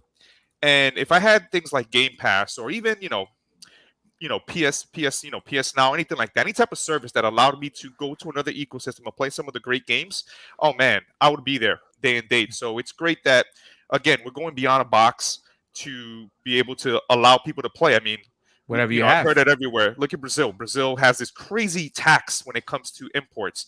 And it's crazy to see that, you know, we were at server capacity when it came to people playing games because they're playing via the cloud and enjoying all these great hits over and over. So it's just phenomenal overall. Yeah. I mean, I look at things as like, you know what? I want to get the most for the least amount of money and with great value. So I think, Xbox One S, Game Pass, there's so many great ways to kind of get into gaming. Yeah, no, 100%, and I absolutely agree. I think you're definitely onto something for sure. And I again sharing. We love the fact that everyone is so open and sharing. Let me just there are a lot of super chats, and I really do got to get to them. I've actually lost track, and if it wasn't for Zemi Games dropping them into the private chat, I wouldn't even know where to start. But I want to announce the next winners. The next $100 digital gift card goes the way of Outbreak Podcast. You pick the card, brother, and I will send it to you, whether it be on via email or DM. Wolf in Soul wins a $50 gift card of your choice. Rain G4 wins a $25 gift card and a bonus prize. The big Nintendo package that is including the Mario Kart that you can you play with the Switch. It comes with a set of 4 Super Mario glasses that are like beer glasses, and also a $25 digital gift card. Now I can give it to you as your choice, or I can give it to you and keep it in the Nintendo package. That goes to Jason Hackett in the live chat. Yes, you have won the Mario Kart and 4 set of glasses, as well as a $25 gift card. And I'll let you pick which one you want: Xbox Live, PlayStation Network, or of course Nintendo eShop. And I do have 2 more winners that we're going to pick additionally. But the next super chat's coming to us from Why I Don't Care. $5 super chat has been a fan since the channel had below 900 subs. Keep up the great work. Love these shows. Thank you, dude. I appreciate that. Aces 35 to 10, or no, 352. Drops of $2 super chat, says, can we get a Quantum Break 2 and Shadow Complex 2? Yes, please. Chaos Theory, generous friend of the show, he drops a $5 super chat and says, happy holidays, Boom and Chat. Thank you for that, brother. Sith Lord drops a $2 super chat and says, loving the great stories of Christmas past. Thank you for being here, Sith Lord, and thank you for the generosity. Brian Hopkins drops an outstanding $10 super chat and says, happy holidays, Boom and Panel. Thank you for giving me something fun to listen to while chipping away at the last bit of the work week. Well, Thanks for being here, and thank you for the generosity there, Brian. Splendiferous drops a $2 super chat. Says, Everborn, happy Earth Strong General, blessed and love. Yes, indeed. Crazy Lou Gaming drops a $5 super chat. Says, good morning, everyone. Lou Claus here, wishing you an all merry X-Mex. Boom. Check your DM. Yes, I certainly will. And follow him on Twitter, because I sent a gif of a Santa shaking his rear, and he did it on live and said, am I doing it right? That was probably the funniest thing I've seen in all of this year. DJ Birdo DOS drops a $5 super chat and says, one of the best things to ever happen on a Friday morning, breakfast with Boomstick and friends. Have a great morning. Well, thank you for the kind words, and thank you for the generosity. Splendiferous drops an additional $5 super chat and says, my father was was a Jehovah Witness also, and we never celebrated birthdays or Christmas, but now I have my own kids, and it is a big deal for me. I give them all, and that's awesome, brother. Thank you for sharing that, and I think that's an incredible point. You never forget where we came from, but as men, we do things differently, how we want them, and how we're going to make things different from when we were growing up. I think that's one of the most important things, and thank you for sharing. Smuzz, there's BitCloud. BitCloud, what's up, brother? We'll get to you in a second. Smuzz 246 drops a $5 super chat and says, Merry Christmas and Happy Holidays, Boom and panel. Hope everyone has a safe and happy holiday. Looking forward to a new year of gaming goodness indeed. Thank you for that, Smuzz. Andrew Cullion drops a $5 super chat and says, Die Hard is a Christmas movie. Ho, ho, ho. Oh, Indeed. boy. Here we go. Yay. JC Claramore drops a $2 super chat and says, is the shape a shield or a square? Mr. Boom, LOL vlogs. I don't think it's a shield. I actually think it's just a square, to be honest with you, with an X in the middle. Kia Walker drops a very generous $5 super chat and says, Tencent has just acquired Turtle Rock Studios. Shaking my head. That's bad. That's bad for the No. Oh man, I just saw that. I just got a DM. Is it? Yeah, 10 cents. This is why Microsoft needs to acquire Sega quickly, because that's not good. Kill Lantis drops a $10 super chat, and thank you for the generosity, Kill Lantis. And Merry Christmas and Happy New Year to Boom and panel. What a year for Xbox. Indeed, the best year. And we're going to be closing out tomorrow, Tuesday's Xbox Factor podcast with our end of year conversation, the best of Xbox and what we expect in the future. We also have, John B drops a $5 super chat and a 3-month Game Pass Ultimate code in the chat. Get quick on that, folks. Thank you, John B. Thank you for the generosity. And of course, thank you for being here as well. BitCloud Gaming, brother, how the heck are you? I'm doing good, man. What's going on? Good. Well, we're glad to have you here. Listen, we're going to get into the Splinter Cell. Let me see. There you go. Splinter Cell topic right now. Look, here's the thing. This was announced, which I think is an early Christmas gift for anyone like myself who has been a diehard fan of Sam Fisher, who has been a fan mostly of Ubisoft, obviously with their sexual misconduct and harassment things going on at the company. I am with Activision and Blizzard. I am kind of planted my flag in where change has to come. I will publicly talk about that, but that's not what we're here to talk about today. We are here to talk about Splinter Cell. While they settle their internal problems at that company, I think we all can rejoice that the original Splinter Cell has been confirmed to being remade. That comes the way of Ubisoft Toronto. They posted something on Twitter, and they did a whole big blog post from Ubisoft.com. King, I'm going to go to you first, because besides the actual question of, are you personally excited for Splinter Cell to make a return, and it's about time, in an OG Splinter Cell remake? And from what we gathered from the information that was put out in the press release, this is going to be the groundwork leading into what they're going to be, I guess, rebranding or relaunching Sam Fisher. Now, what exactly that means, we don't know. We are getting an OG Splinter Cell remake that originally launched as an exclusive. I believe it was a 3 or 4 month exclusive on the OG Xbox. Still one of my favorites. I'll never forget the first time you walk through the vent and you seen the spider web kind of like moving with the air. It just was.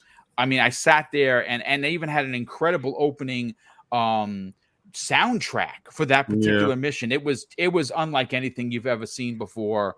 Still one of my favorites. I've been calling for this remake for years. King, after the success of Resident Evil 2 remake, Resident Evil 3 remake, and seeing how well Square had did Final Fantasy 7 remake, I'm actually surprised it has taken companies like Ubisoft this long to get on the remake bandwagon. But besides the remake being confirmed, besides this coming back to us, it's going to be built from the ground up. Ubisoft Toronto was handling it. It is going to be a big deal. It is going to be a relaunching of the franchise. I have to take this to the next level for you because you're here. Phil Maximus, please, it's Phil Dominus Maximus Aurelius Spencer, yes. Which I still think he should have a fourth name. But look, this is one of those things that is synonymous with Xbox. Which I still think he should have right? What are your thoughts on Phil Spencer making sure that this does not become another tragedy and somehow very similar to Knights of the Old Republic get in front of Sony locking this down? Because I think that could happen. I think Sony is trifling and they are good at business. And if I want to piss off the Xbox community, I go and I lock this down for 2 years. I think that Microsoft should pull a Fugazi and do the same thing for them. I think they should lock this down for 2 years. I know that Phil specifically isn't the biggest when it comes to exclusives, but you know the old saying, you got to fight fire with fire. This is one of those things that if Sony were to get their hands on this, I would buy it, and hopefully there's a collector's edition that comes with goggles because I'll buy that too. There'll be some strings attached for sure. Yeah, there would be some strings attached. What are your thoughts on this, King David? Are you excited for Splinter Cell being remade? And does Phil and the team at Redmond need to be on their P's and Q's with this particular IP to make sure that this doesn't get locked down? Okay. That's a big task to look at. This is a giant Rubik's Cube, to be honest with you, to look at. All right. So shout out to the Power On Xbox documentary. That was just, I'm in episode 3. It's just astonishing how awesome it is. I finished it. And I'm at the end. So at the end, you get a chance to see where Phil Dominus Maximus Aurelius Spencer stepped up to the plate. Now, a lot of dudes like Big Cloud might, shake your head like, oh man, giving that guy that name. Don't start. And no. And I will urge anyone to watch it. And if you're just gonna watch, just watch episode 6. If you want to understand his role, reasoning behind such a lofty name, just watch it. And there's other people that will on his peers will give you the reason why that name is justified. And as an Xbox fan, you'll know. But also watching that documentary, and the reason why I mentioned the documentary, his feelings in closing games off from the masses, because he's a gamer. Remember, he's the one that reaches across the party lines to ask for things like cross-play and stuff like that, and tries to make these things happen. So when you had Minecraft, and they could have blocked that off, and they could have removed it from people's stores and stuff like that. No, it was actually his decision for that not to happen. All right, so if the opportunity presents itself, I don't think he pursues that opportunity, because again, that's it's not a good business strategy, for one, when you have Perfect Dark probably releasing around the same time. All right, you're looking at a game, a stealth game, and they both will have stealth games. and your stealth game is it's already there inside your ecosystem. You don't want to drop something inside your ecosystem and have to pull it out in Game Pass. So you would rather invest in yourself, because that money that you would use to lock down a game to your ecosystem for a limited period of time is just not wise at the moment, especially looking at your business model. Your business model is your actual games being launched in your system. So I would personally, if it was me running the show, and I'm pretty sure the business mind of it, that money can be allocated to other studios that you already have and you're fostering. You already have a game in the same vein, so why not make your game better than Sam Fisher? You know, why don't you make Joanna Dark? Shout out, Mr. Joanna Dark. Joanna Dark. That end all be all stealth game. I'm super excited about the game. I can't wait, because it's on the Snowdrop engine, on how the game is going to look and how it's going to play. They're going to change things and make it more modern. So yeah, we don't get a 1-to-1. Hopefully we get something like a Resident Evil 2 type of feel to it. Or Dead Space. Remake, or the Dead Space, something like that. But would I hope that he will lock it down? No, I will hope that he doesn't, for the simple fact that we did have Perfect Dark. Now, let's say Perfect Dark was never announced. Yes, lock it down, get that. But then what do you give up? Like, we lost Alan Wake. Yeah. Shout out to ACG. We lost Alan Wake because we took Quantum Break. So they took back their baby, but they gave up the unknown, which was Quantum Break, and we may not get a Quantum Break 2. We would have got an Alan Wake, sequel. So I don't want to lock down Splinter Cell, from the PlayStation fan at that period of time, because what stealth game is being released for that console, we're already going to have a stealth game. So I see that kind of mentality, and just put money inside your service as opposed to actually wasting money on locking stuff down. Because you see how we feel right now for Final Fantasy VII Remake, that is being bartered off until they can actually have games that they don't care anymore that Final Fantasy reaches the Xbox platform. Yeah. I mean, what you're saying makes a lot of sense. Yeah, jump in here, Big Cloud. What are your thoughts on the and then we'll get Zemi Games in on the conversation. He's a big Splinter Cell fan as well. Big Cloud, what do you think about the announcement? I mean, obviously they've had a lot of bad press with some of the stuff that's going on. This is an announcement that I don't know if this was done to stop the bleeding, that NFT stuff. They got some stuff going on. I'm excited as someone that has been calling for this. You've been on the show for many, many years since I started YouTube. I've been calling for a new Splinter Cell. Oh my God, for years. Yeah, I've been calling it for years to show up at E3, and I even this year I put up this whole big year.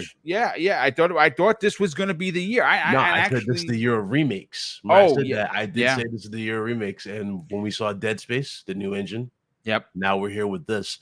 To bounce off what King said, no, I do believe you probably would have gotten a Quantum Break sequel if the sales were up to par plus the reception.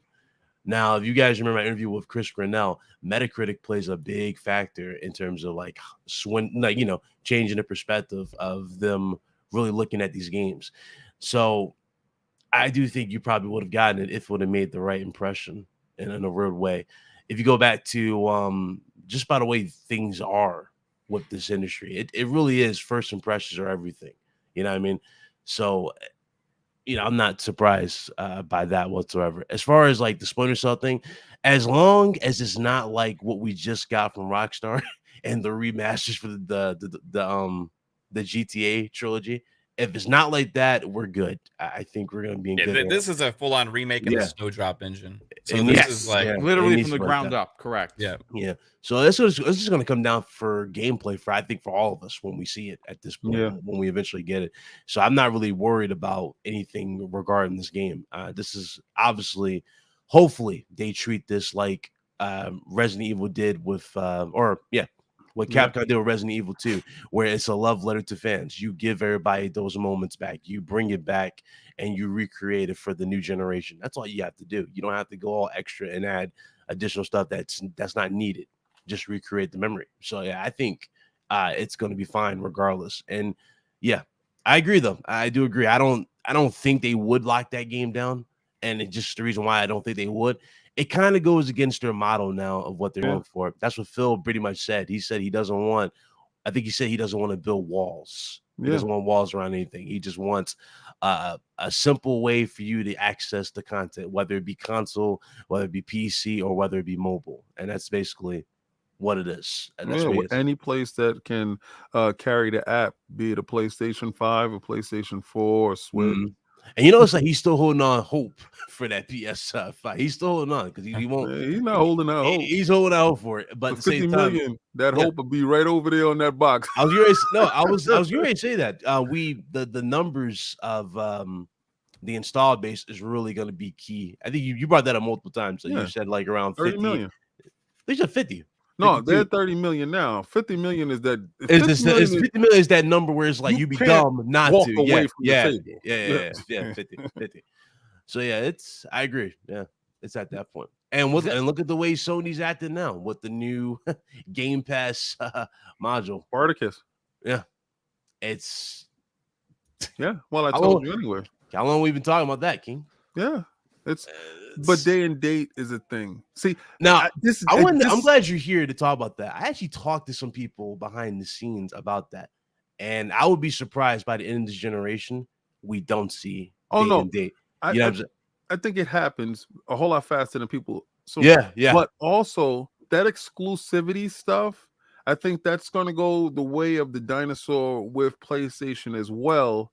For the simple fact they've been purchasing developers as well.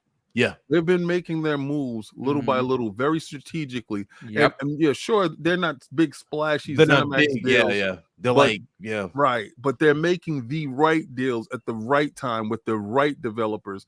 And once they can get that cadence, and I'm gonna tell you, this is when date and date actually does hit. When they do have enough studios where they can put out a game a year. I mean, a AAA game a year and a AA game in the same year. So the beginning and the end of the year, you can have those games launching in that cadence in your service.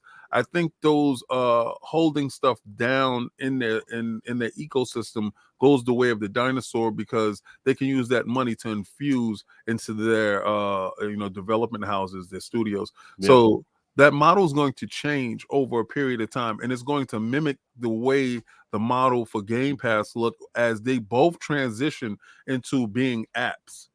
So, this is where it gets even more funny. I had this conversation with a few guys in IGN. We were laughing because it was like, Oh, yeah, congratulations, sir. I didn't get a chance to say that on there. I appreciate it. But if you remember, I don't know if you saw it, it's a new patent that was just revealed where you can download the games, PS1, 2, and 3.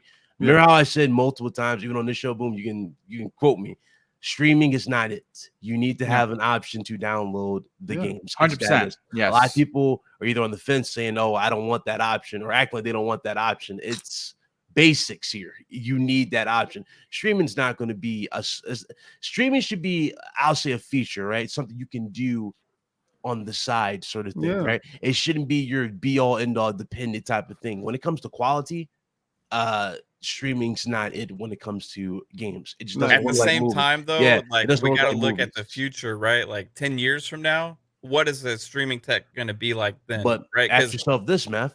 If in 10 years or whatever time frame you look at Sony now and go and look for it, right? How has Sony even made the steps to improve that type of infrastructure? No, but Microsoft has. No, they did. They're using Microsoft's tech. They did. They literally did. They made a deal with Microsoft. They got Azure servers, but I'm talking about for their own. That's their own. Listen. I don't care what anybody say, right? If you go rent a warehouse, you don't have to own the warehouse, but if you rent the warehouse, you can run a nice business. You're throwing bags. This is good, right? Yeah, bags at FL's feet. They're like, here's some bags, people. Like, here you go. You know what I mean? And Microsoft's like, you know what? We love gaming, so We love you bags can too. have that. Yeah, you know, absolutely. we They love love money, bags. we love The way- gaming, whatever. Yeah. Like, I mean, let's have the some way I fun. look at their streaming thing is the same way I looked at how they got into the whole online play. It was just kind of thrown out there. That's how I look at it personally. No, I mean, it Yeah, makes sense. you got an option. Sure, you got Azure, which has already been made by Microsoft, but where's yours? You know what I mean? Like, where's yours? PlayStation? And that's how I really always look at good. it. That's how I look. PlayStation's really good about marketing for the here and now. Yeah, Oh, right? yeah, they're kings. But they're working on this stuff because they see the future of multimedia the same as everybody else does. Microsoft's ahead of the game. Amazon is ahead of the game with web services over almost every company. Google's trying, you know what I mean? But like, as far as where the Google's future's not going, trying, man. Google's Come on, dead. man. Google gave that up. Amazon's trying. Google's I'm done. not Google's talking done. about gaming. I'm talking about web services. and Yeah. cloud- Yeah. and cloud infrastructure, right? AWS is the leading platform with Microsoft coming in up under the rear. And the reason why Sony didn't go with AWS is because of what they were asking for in return. Microsoft wasn't asking for anything but transistors. So they, of course, if you're asking for a bag of chips and some nickels, here, take this. And you know, give us the warehouse so we can put our stuff in it. I don't share the philosophy of BitCloud that they need to have something. What you need to have is that paperwork in order. That's it. And you keep renewing your lease while Microsoft keeps worrying about the servers and making sure the server's up and making sure everything is right. Because if somebody can tell you right now, all you got to do is pay rent and you don't have to worry about the lights, gas, and electricity.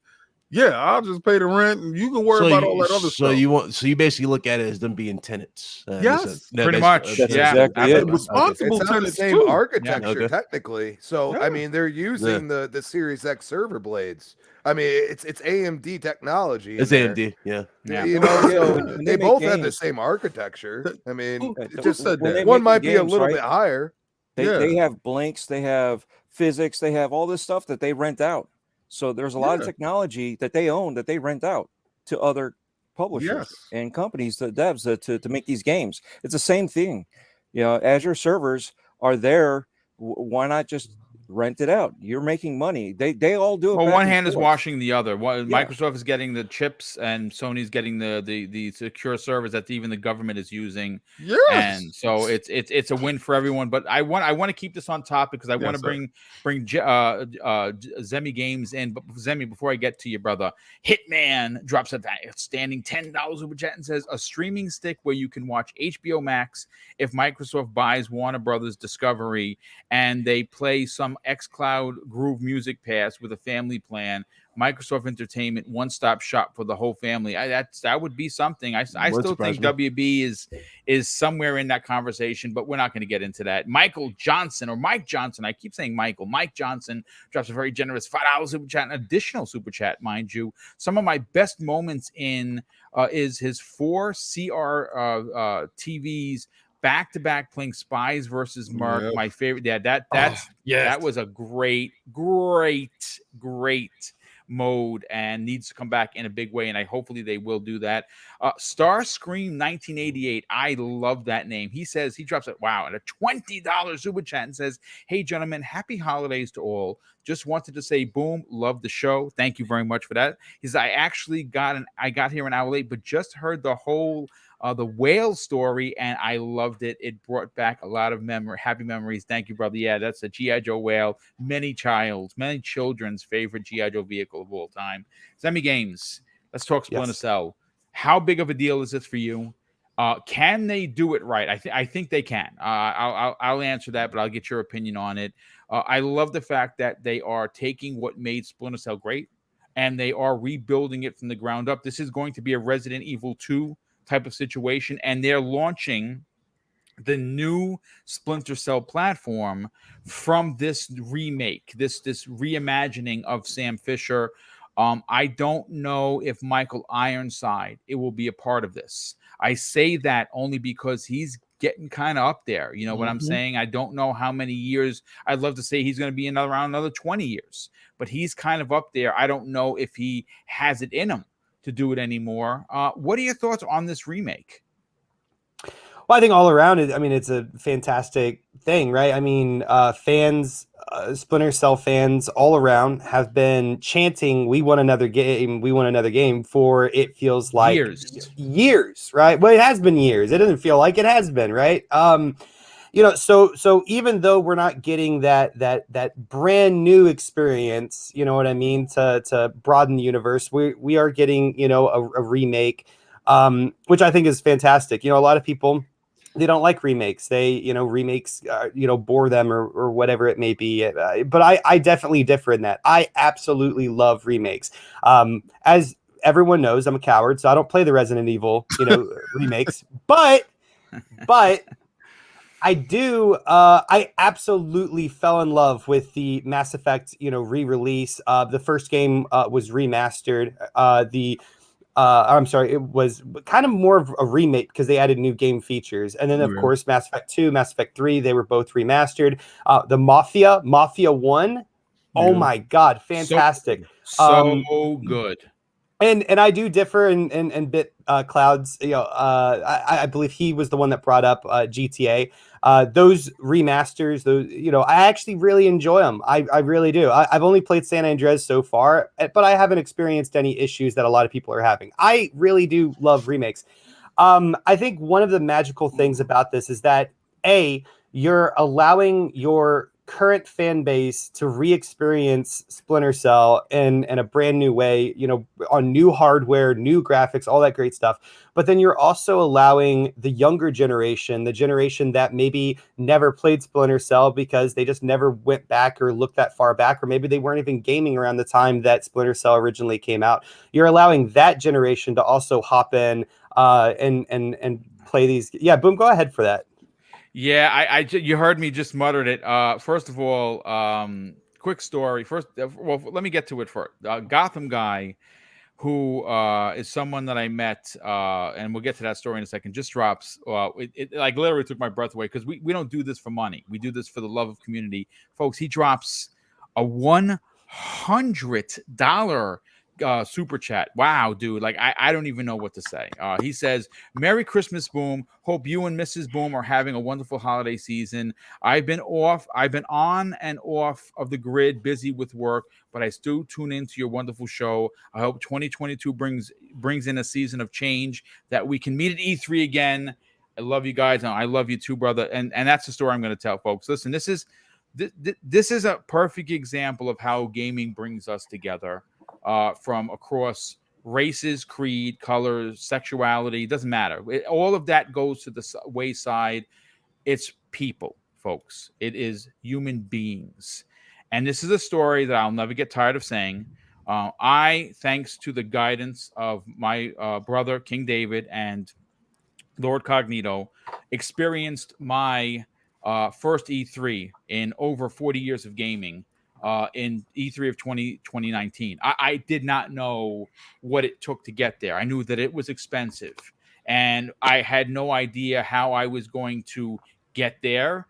And once I got there, if I could even do what these gaming journalists who are backed by multimedia billion-dollar companies can do. And through their guidance, I did that. But this is where the story gets, and Gotham Guy comes in. Now, I have had people from Microsoft on, but that doesn't necessarily mean that you are going to get into FanFest. And I did not. I did not get into FanFest, but I eventually did, thanks to the generosity of a complete stranger known as Gotham Guy, someone that listened to the show, someone that tuned in weekly for the podcast, and his +1 had hurt his shoulder in a gym accident, and he had to back out the last minute. I got all the way to E3. I was setting up my room, and I get the DM from Gotham Guy that says, "Hey, Boom, I know that this is last minute. Do you want to be the +1? Mine got hurt. Couldn't fly out, and that is history. I got into Xbox Fan Fest. I met Aaron Greenberg. I met I met everyone in Bonnie Ross. Bonnie Ross. I met all of these incredible people, except for the white whale himself, Phil Spencer. And you know why I miss Phil Spencer? Not because he didn't want to see BoomStick. No, I was hanging out with 343, getting them to sign a Halo poster. Man, now I mean, I have that Halo poster, and I'm not sorry, but I missed out on Phil Spencer. Maybe one day I will get that. But that's just to tell you the story that gaming transcends people, and I would have never experienced FanFest, which was by far my greatest video game experience outside of going to E3. It's being in there.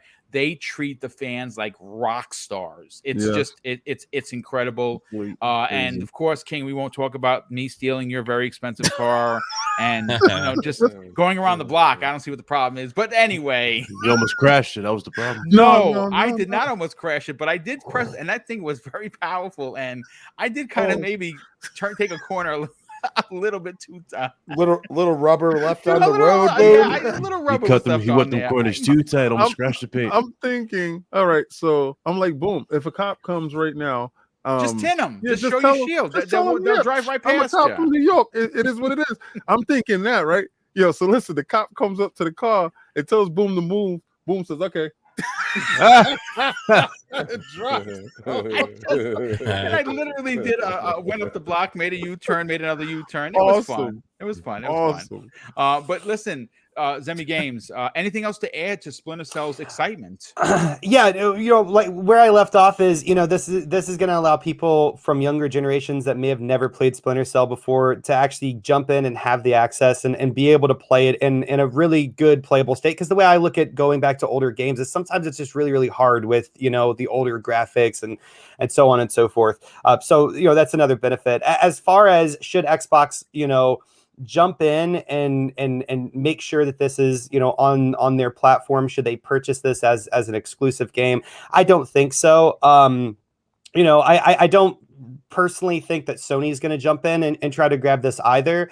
I at least I hope that they don't. But I would rather see Xbox spend their money, like King David said, and I've said this several times on this podcast as well, not on this podcast, but on the Xbox Factor. I would rather see Xbox acquire more studios or give more money and widen the budgets for the studios that they do have to create these amazing worlds that we're constantly, these brand new worlds that we get to go into and experience and all this different stuff, rather than just go and throw money down on a table to make sure that Sony can't have Splinter Cell. Additionally, I think we will eventually come to the time where we stop seeing Sony going out and making these types of decisions. For me personally, and this is just my opinion, I think it hurts them. I don't think it helps them in the least bit, because whenever they go out and spend, millions of dollars locking down these third-party games as exclusive titles, they're not investing necessarily in themselves. They're not purchasing new studios. They're not creating a better service. And I think that money that they use to lock down exclusive, third-party exclusive games could definitely be better used in different areas. The same way that I'm saying that the same wish that I have for Xbox, I kind of have for Sony. I wish that they would stop doing this and start spending it to actually invest into themselves and buy actual studios and create brand new worlds rather than trying to steal it from other gamers. And with that being said, I wouldn't want to see Xbox trying to steal the Splinter Cell, this remake from the PlayStation gamers or any gamer. And I can't argue that. That's a well thought out point, and you cannot argue that. Real quick. Yeah, jump in. Absolutely. Go ahead. They don't really need to get exclusivity. They could also lock up a Game Pass deal that would also block them from getting exclusivity from somebody else. Just Crispy Bomb. We'll come to you next. Crispy was dead on the mic. I'm dead. Yeah, he woke right up soon as you said it. Matt, you know something? I think that's a fantastic point. And I think that is the power of Game Pass. King would agree. Crispy Bomb, please reiterate this, because I think that you were definitely going to be onto something. Exclusivity for Microsoft these days is slightly different, right? It is very different, and I don't necessarily. I mean, again, that's me getting in my feelings, because something like Forspoken, which I'm very excited for. Besides the ridiculous controversy, which please don't let those people speak anymore. Don't allow them to say anything. Let someone from the press, because the minute you start saying we crafted said character to look like said this, you are going down you just went a down path the rabbit of hole. Madness. So no one's talking about the game anymore, which looks incredible and is telling what we wish to like we saw these kinds of films back in the 80s where real world that we're in got transformed into a magical world, and that person is out of place, out of time. That's what Forspoken is. So it speaks to me because I'm an 80s kid. Like I love those types of it's like the Indian in the cupboard, or you know what I mean?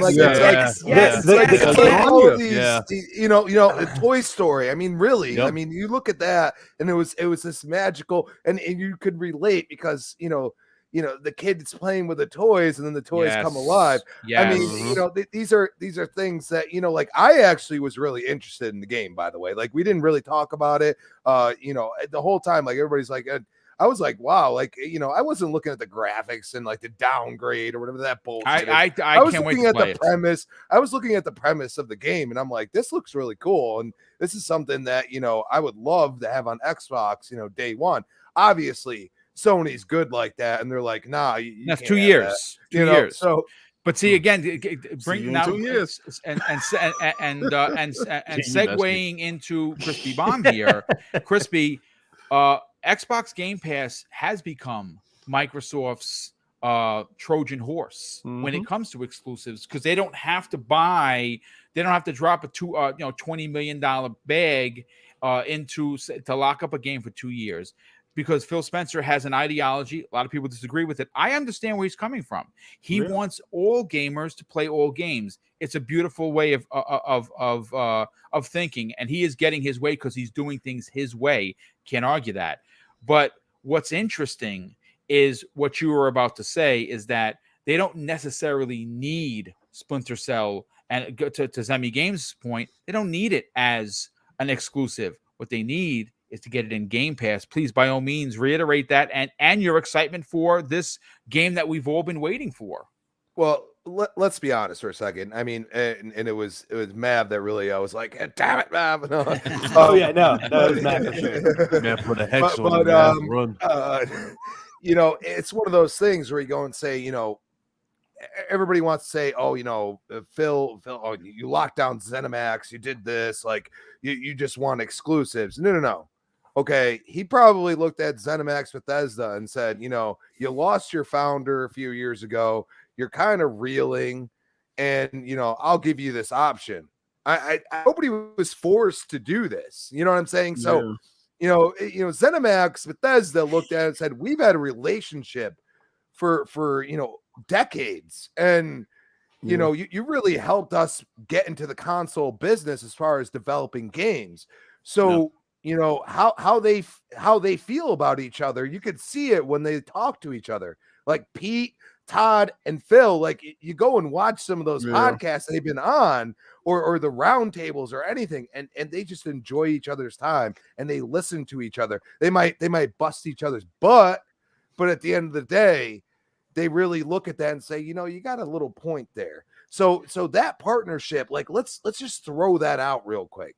Well, not just that, but it was about fixing an issue. Remember, they were out the conversation when it came to certain like must-haves, if that makes sense. They needed to be in that conversation.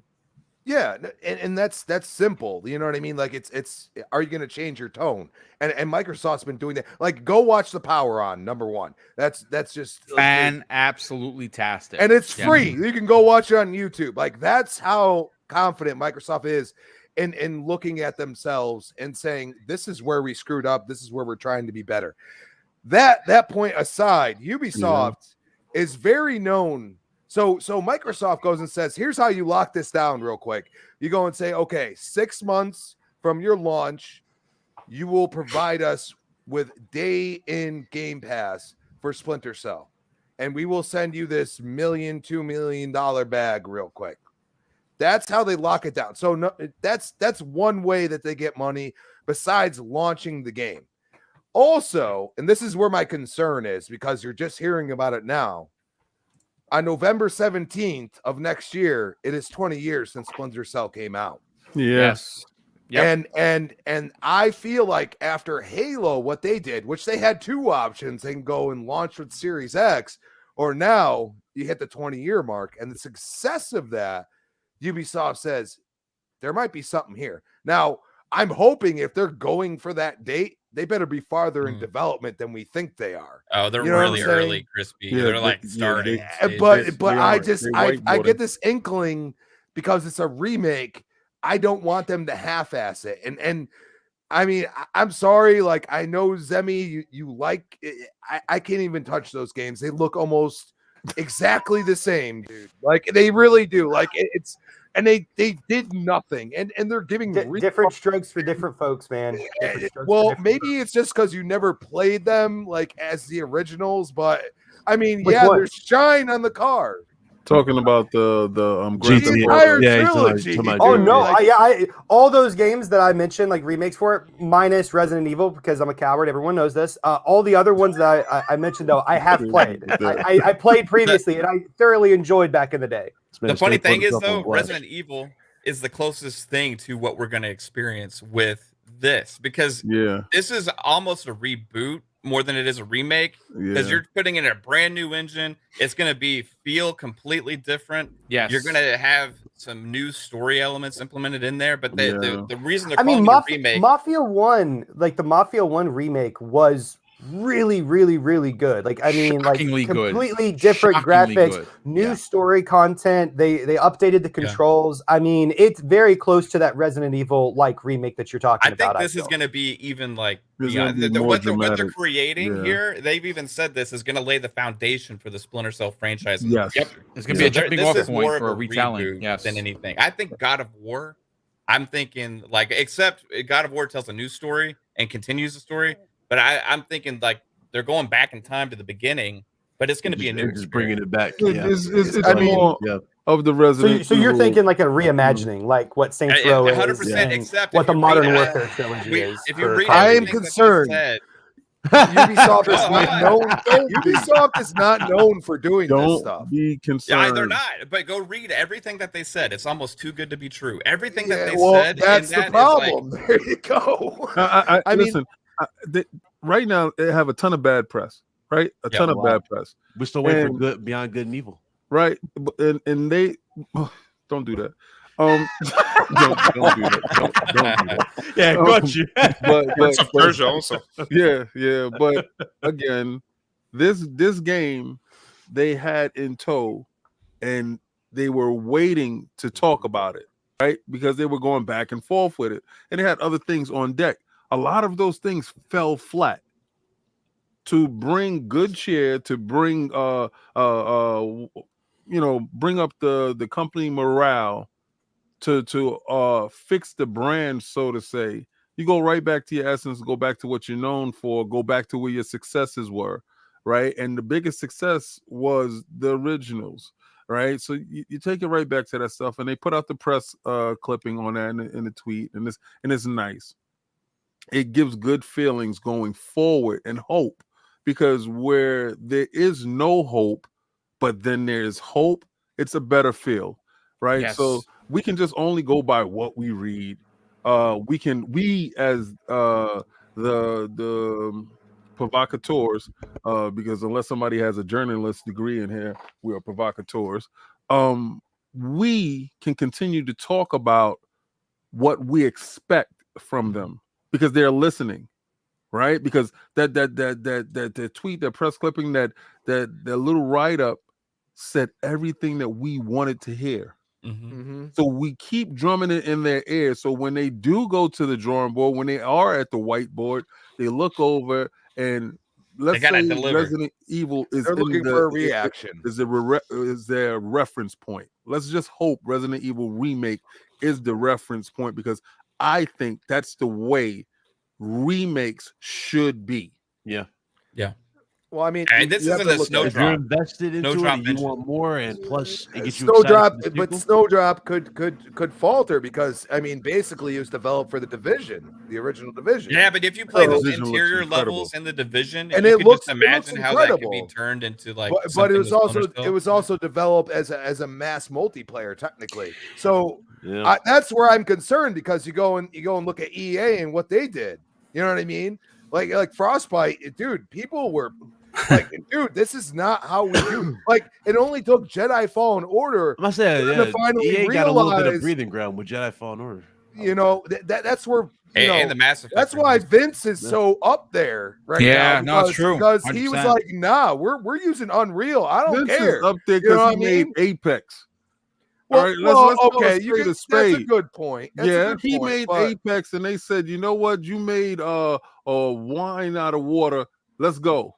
But dude, I mean, think about the way they're set up. It's EA and Ubisoft are set up similar until it comes out that hey, single player games actually matter.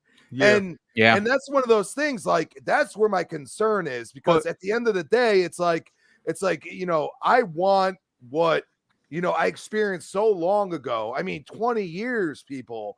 You know what I mean? And then I also want what these kids that have never even like Splinter Cell. What the hell is that? Like to have that wow moment. When they look at that and they have that wow moment. That's what I want, and that's where my concern is don't do it half-ass. That's what I'm saying. I don't agree. Don't do it. But I'm gonna put your mind at ease real quick, Crispy. You brought up the Division, right? And you brought up the massive world that they put together, right?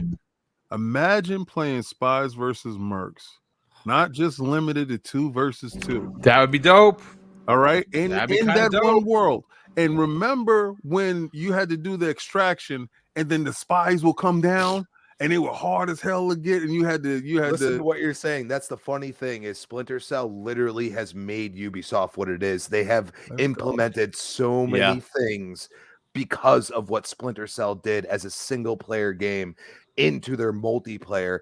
And like extraction, for example, what you just said, think about it. Like, dude, that's where you gotta have people. If you're gonna bring Splinter Cell back, if you're gonna bring, like, you could do a remake and then you could do a new game or do whatever you want after this, you have to do this right. And I'm super excited because they didn't say, oh, it's open world, none of this. Please remake it for the new consumer that has never touched these games, because it's been even a long time since the last one came out. Like it's been real long time. Bring these people into your ecosystem and say, you know what, we do make single player games, and we got this, and that's what I'm hoping for. Yeah, that's what they said it is. So yeah. Well, the remake is going to be the foundation for what Splinter Cell becomes.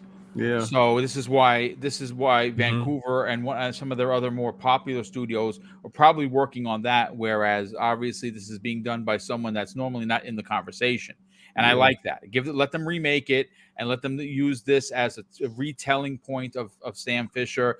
I mean, do the old games still exist? I don't know. I think if you're gonna remake it and this is gonna be the launching pad for your Splinter Cell series moving forward, I don't think that those other ones can. I think they're going to be, they were what they were, they are what they are, but now we're going into a new Splinter Cell with different ideology. And you know something, they're going to start with what made it great, making it a single player experience where it's a tight-knit story. You're spying, you're sneaking around in vents and all kinds of stuff. I think you're going to get that. And then they're going to potentially open it up, which again, we will see what happens. But folks, I got to grab Dreadpool and Joanna Dark's opinion on this. We are past the 2-hour mark. I got to make a quick announcement. The next 4 winners the next 3 winners all won a $25 gift card of your choice, bonus prize. So email me or DM me with your shipping information, first, last name, address, so I can get that out to you. Matt Burns, Life is of Limitless, Jess, and Boss Mod Lethal Papa, who seems to have a rabbit's foot because he won again. That's right. Your name, Boss Mod, was popped out of that picker. And Crazy Lou Gaming continues to show his generosity. This is now the second show in a row that he has donated a hefty code. He donates a $70 Xbox code for the store, and the winner is, and she's a fan favorite of the community, Lady Foxfire wins that. I will be sending you that code, Lady Foxfire. She's a big supporter of many of us on this panel, and she wins the donated code via Crazy Lou Gaming, which again, follow him on Twitter and go see him do his twerking Santa Claus dance. It is the best thing I saw all of 2022 for sure. Let's get Mr. Joanna Dark. What are your thoughts on what everyone's saying about Splinter Cell. Are you happy that it is coming back? Oh, I'm excited. Splinter Cell to me, besides Metal Gear, is one of my favorite games.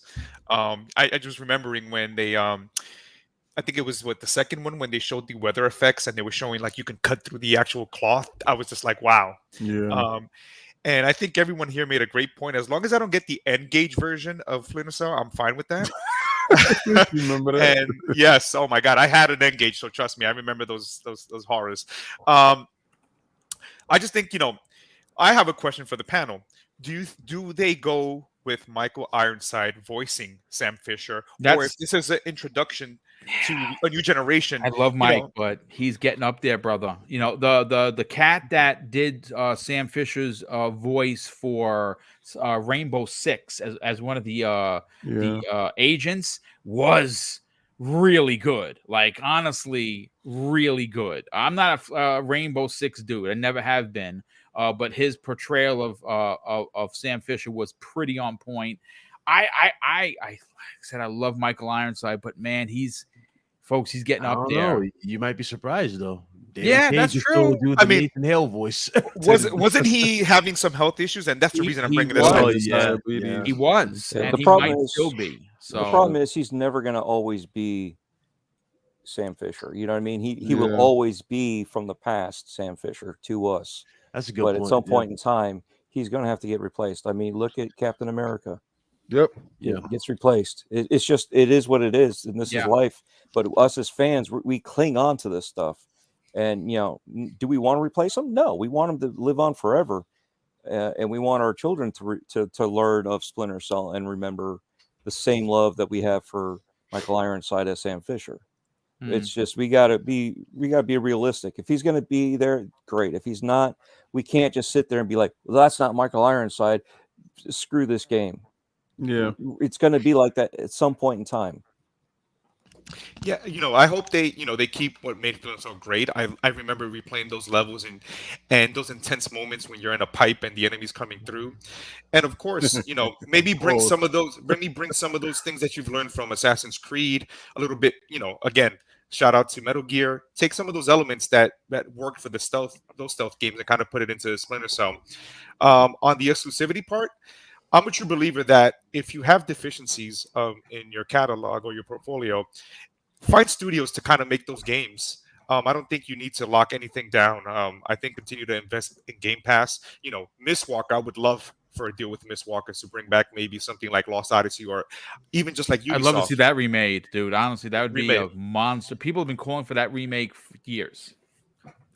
Because at the end of the day, it's something that I brought up on the show, Boom, when Microsoft decided, I remember Windows phones, and I remember working at the Microsoft store and being told, hey, let's push Windows phones so people can get Office and all this, and basically locking down Office to just one platform didn't work out for us that well. Right. And when we opened it up and made it kind of the same across everything, we showed that we had a great product. Look at Office 365 now. And I think it's the same way when it comes to games. When you have a great platform that offers the great services and things that, like we got backwards compatibility, FPS boosts, people are going to come to the product that is offering all those things that are great. So I don't think they need to lock it up, but I definitely would love to see it on Game Pass and kind of like, because it is a staple of the Xbox history. Yes. Yeah, I agree. I absolutely agree. So let's get Dreadpool's opinion on this. Dreadpool, what are your thoughts on this big announcement? Because again, this literally came out of nowhere. What are your thoughts? And are you excited to see where they take Sam Fisher in a rebooted Splinter Cell universe? Oh, I'm excited about this. Now, for when it comes to locking it down, lock it down, man. I want Spider-Man released. You lock it down until Spider-Man comes out, and I'm not talking about Avengers. I'm talking about in general. Release Spider-Man, we'll release Splinter Cell. No, but for that matter, I mean, seriously, it's like it's Sony said, "We'll die." Yeah, exactly. But it's that same BS, right? If we can't have it, you can't have it. That's that same mentality. Yeah. It's no, just let's. I understand if it was something made from Microsoft / Xbox, I understand that. That part. But it used to be that way, but now it's been multi-console, multi-platform. Just leave it that way. Let everybody enjoy it. At the same time, remember how back in the day I said nobody wanted to touch this thing. Look how long it took before somebody had the cojones to get on this. We've been asking for it, and now they put the feelers out. This is what we want to put out there for you. This is what we want to do. We want to rebring the game from the original one and kind of remake it, but add more, but do this and do, give us the love letter that we wanted to hear them say to us right now. Now, the other thing is we're going to have to see how it becomes in fruition. Is it truly going to be the same thing, or are we going to get a Splinter Cell version of Craig? We don't know. We have to keep up on that. We have to make sure. Craig Fisher. Yes, Craig Fisher. Don't his little brother. Don't do it. Don't do it. So, don't do it. No, but they have to make sure that they stay on it, and we have to make sure that they keep staying on it, right? We have, it's we have to criticize them properly. We can't just be like, you guys suck. You're never going to make another one. You're never going to have another Ironside. They eventually they will have to replace the voice, like I said earlier. And obviously the last voice, I didn't mind it so much because I understood there was a reasoning for it. I didn't know the reasoning, but I understood there was a reasoning for it. So, but we got to go in there and not prejudging this stuff, because you got to remember, a lot of these games were great back in the day when we played them. Try to go back now. Okay.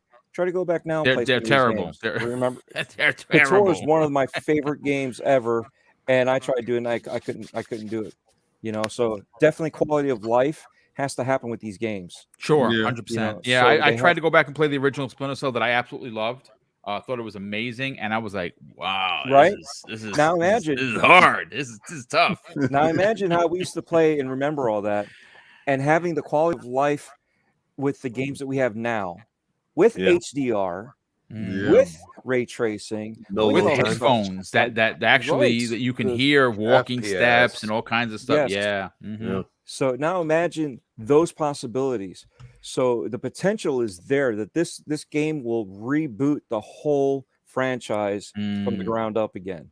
You got us old timers that love this, and hopefully we can introduce it properly to the new ones, the new gamers that are growing up and never heard of Sam Fisher, and like, who's Tom Nook? You know what I mean? I know who Tom Nook is because I play with the missus every evening. Played it. Yeah. I had to research it when I first heard. I'm like, who the hell is this guy? I had to research it. He's really a mafioso. I got a reason why I don't think Sony is going to lock it down either. Why is that? A little game called Metal Gear Solid Remake. Yeah, no, that makes sense. Yeah. And I hope that's true, because me and don't play with my heart, talking about that for years, and I cannot wait. It's coming. They all going to drop. We're going to have a sneaky revolution that they all going to hit around the same time. You're going to have Perfect Dark hits. You're going to have this hit, and you're going to have that Metal Gear hit all around the same time, and ushering us back into the sneak era, and they're going to be phenomenal things, man. Yes, yeah. Look, I will say this. First of all, we had over 300 people here for the 4th annual Christmas with Mr. and Mrs. Boomstick. We have officially given out all the prizes. Before I get to the outros, I'm going to read off the prizes again. If you're not on social media and you have start Twitter and DM me. But if you can't do that, if you don't want to do that, that's fine. Go to my About page on my YouTube channel. There's, when I say that, people might know what I'm talking about. If you scroll, you're going to see where it says community. It's going to see where videos. At the end, it's About page. There, my email address, my business email address is there. Email me, and I will get you your prize one way or another. Okay, so this is the total. This is everyone that won.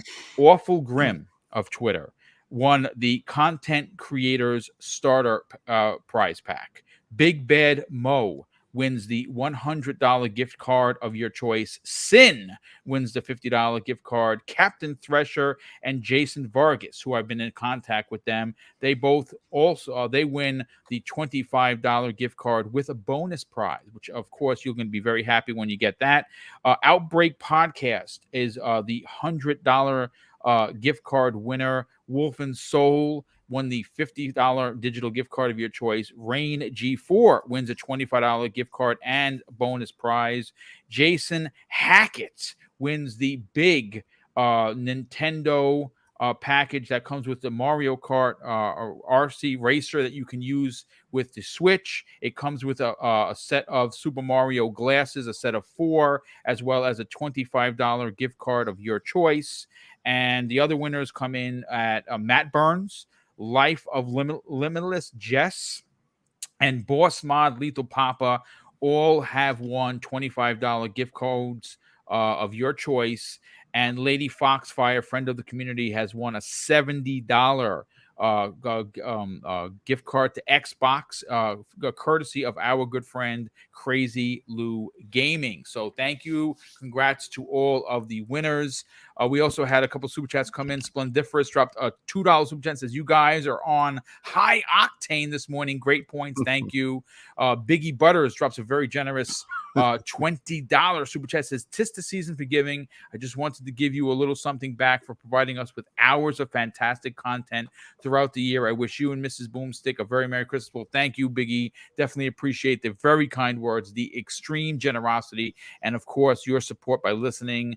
And Splendiferous, wow, he drops an additional $2 super chat and says, King, there's a guy buying a TCL right now in line and crying or laughing, and that's funny. But listen, let's get to the outros, get everyone out of here. I have a 2:00 appointment with the big show that's going to be live from Boxenberger on his channel. It's his end of year podcast that starts at 2 p.m. Our time.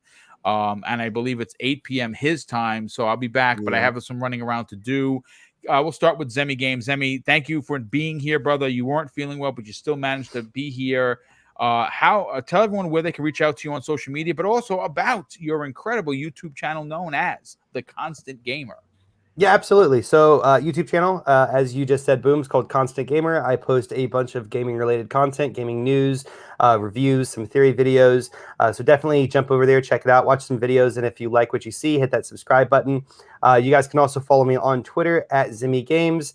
Boom, this has been a fantastic show. As always, man, I'll see you next Tuesday. And, Merry Christmas. Thank you so much. Thank you for being here, brother. Of course, Crispy Bomb, the best voice in the business. Thank you for being here once again and supporting and celebrating this important day for me and Mrs. Boom.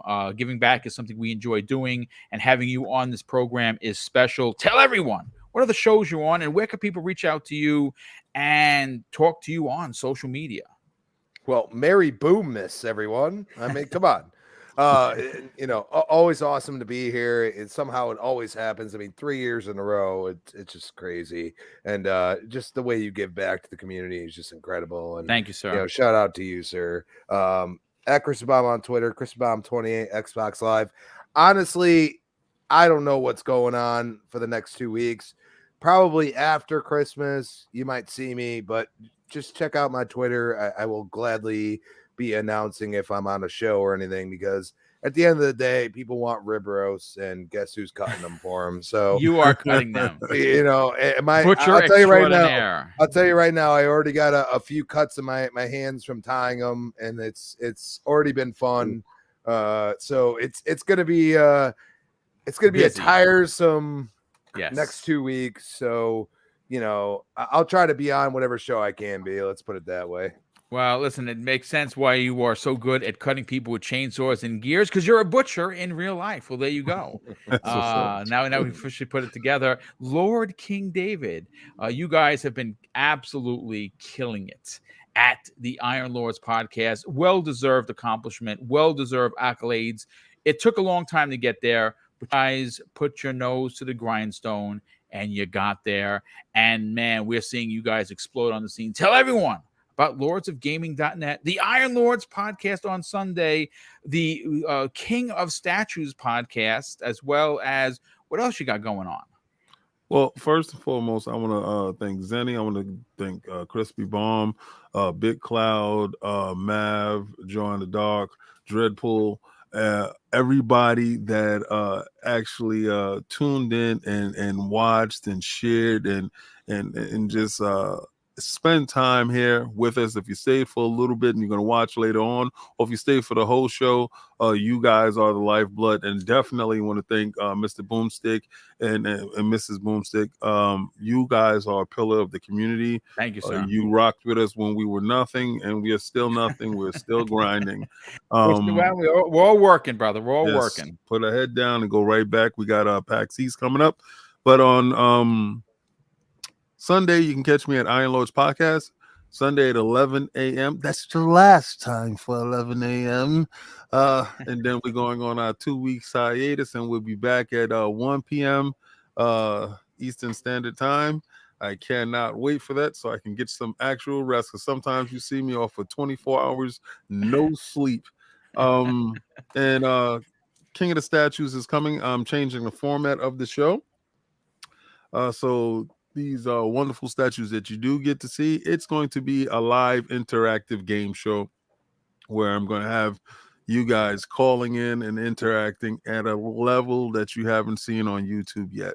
So putting my business acronym to work, and also Combat Talk with the King. It's going to switch to a live show where we'll be watching fights together and interacting in that manner, kind of close to the same format, a call-in show, but also a little bit more interactive when it comes to, we'll be watching those hits together, and y'all can see what I'm drinking for that night, because it'll be a little bit more mature show because it's at night, and that's how I do when I'm watching fights. But sucks that the newness moment happened early.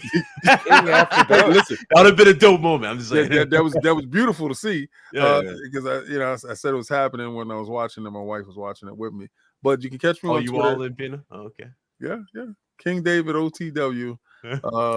And that's it. And you'll see Iron Lords wherever you go, on every platform, and lordsofgaming.net. That's the website. Go there for all the new information. You would definitely want to check us during this PAX East, because we are the only ones with boots on the ground going to every little guy, and not any guys. I'm talking about the little big guys, the guys that you go to their booth and they have over 15 games, and you're going to get the chance to see every last one of those games. A lot of indie games that you guys are seeing blowing up, like Hades and stuff like that, and Death's Door. These games are stuff that these are found inside PAX East and PAX West and these game shows that we go to. So we're going to be there, boots to the ground, and giving you all the great information that you guys want to hear about. So thank you again, Boom. But that is what sets you guys apart, because you guys do all of these boots on the ground kind of scenarios where a lot of the big, even the big sites aren't doing it. That's what makes the Iron Lords special. Big Cloud, speaking of special, you made 10K this year. This is a year that is going to be one for you personally, that not only as my brother that you deserve, but it is one that you're always going to remember. And that is, you hit 10K. You are working with IGN.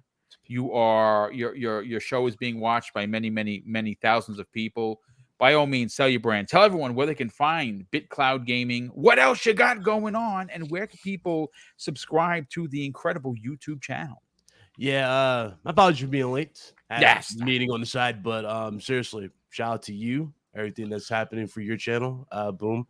Most generous dude in this community. You put out a lot into this community, so it's cool to see that come back. I said the same thing I said to Cod. When you put a lot of good out there, good comes back to you. Thank you, sir. Yes, indeed it does. Yes, karma is she can be a bitch, but she's also very giving.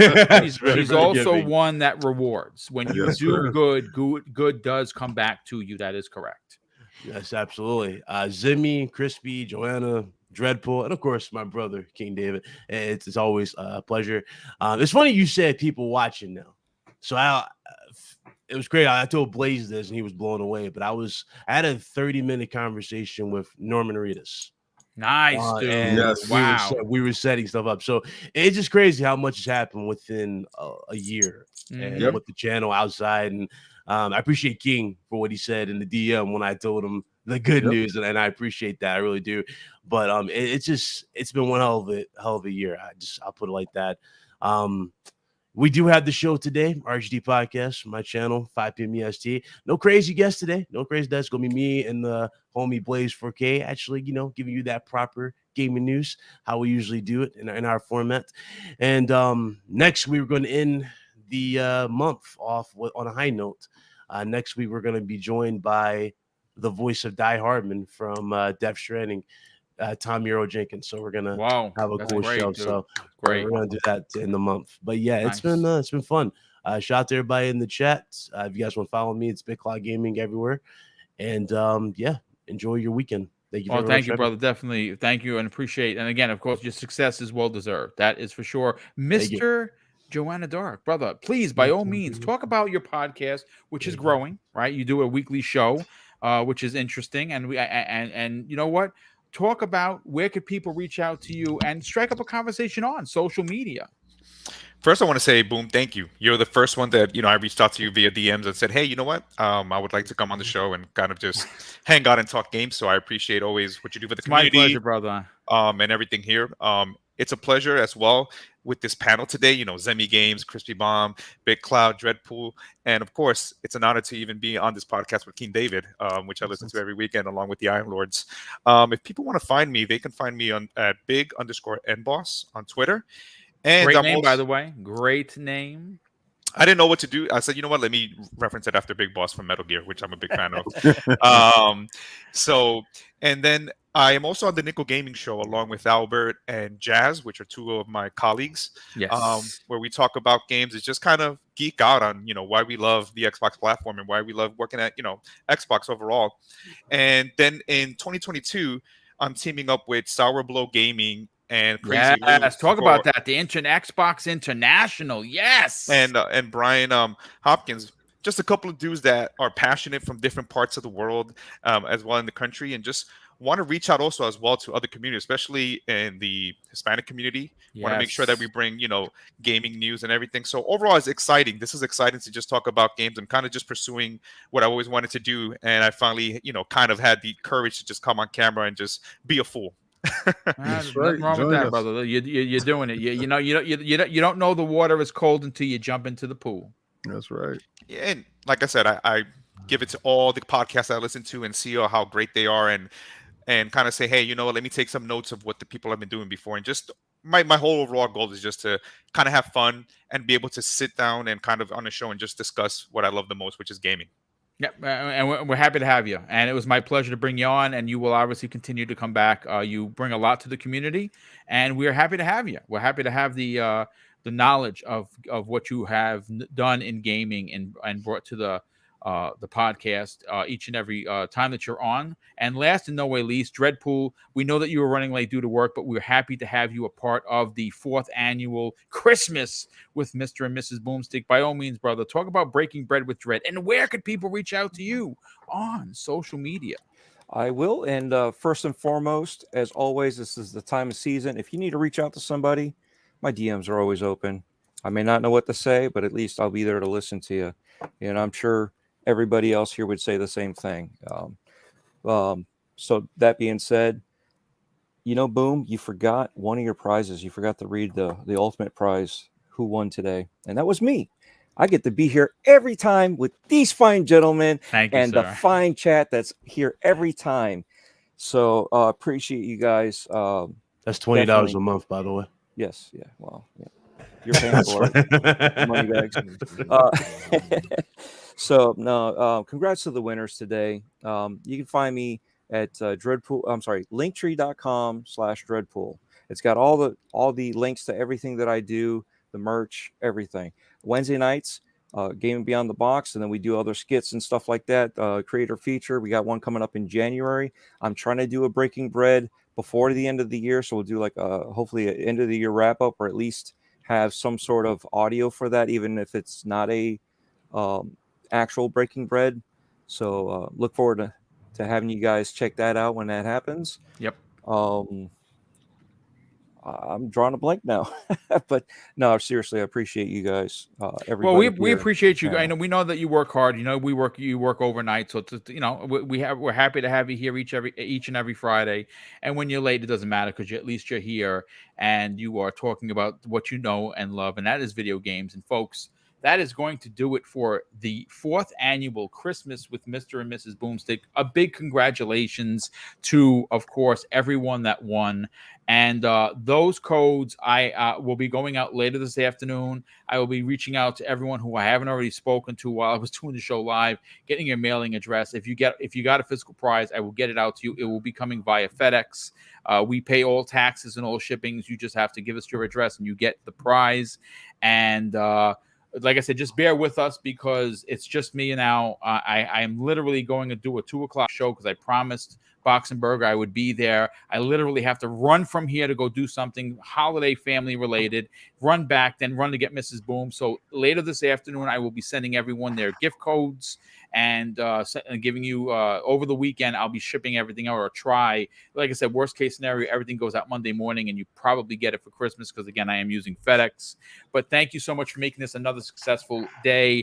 Appreciate you listening to all of us have our opinions. A big shout out to the chat that was here, that was here as always, and of course the panel. We had a nice rotating list of guests. This went from starting with 3 people to having almost 12 people here, and I can't thank you gentlemen enough for it because without you, there really isn't a podcast. But I want to say, Mrs. Boomstick and I want to wish everyone a very happy holiday, regardless of what holiday you celebrate. Please do it safely, do it with love, do it with care.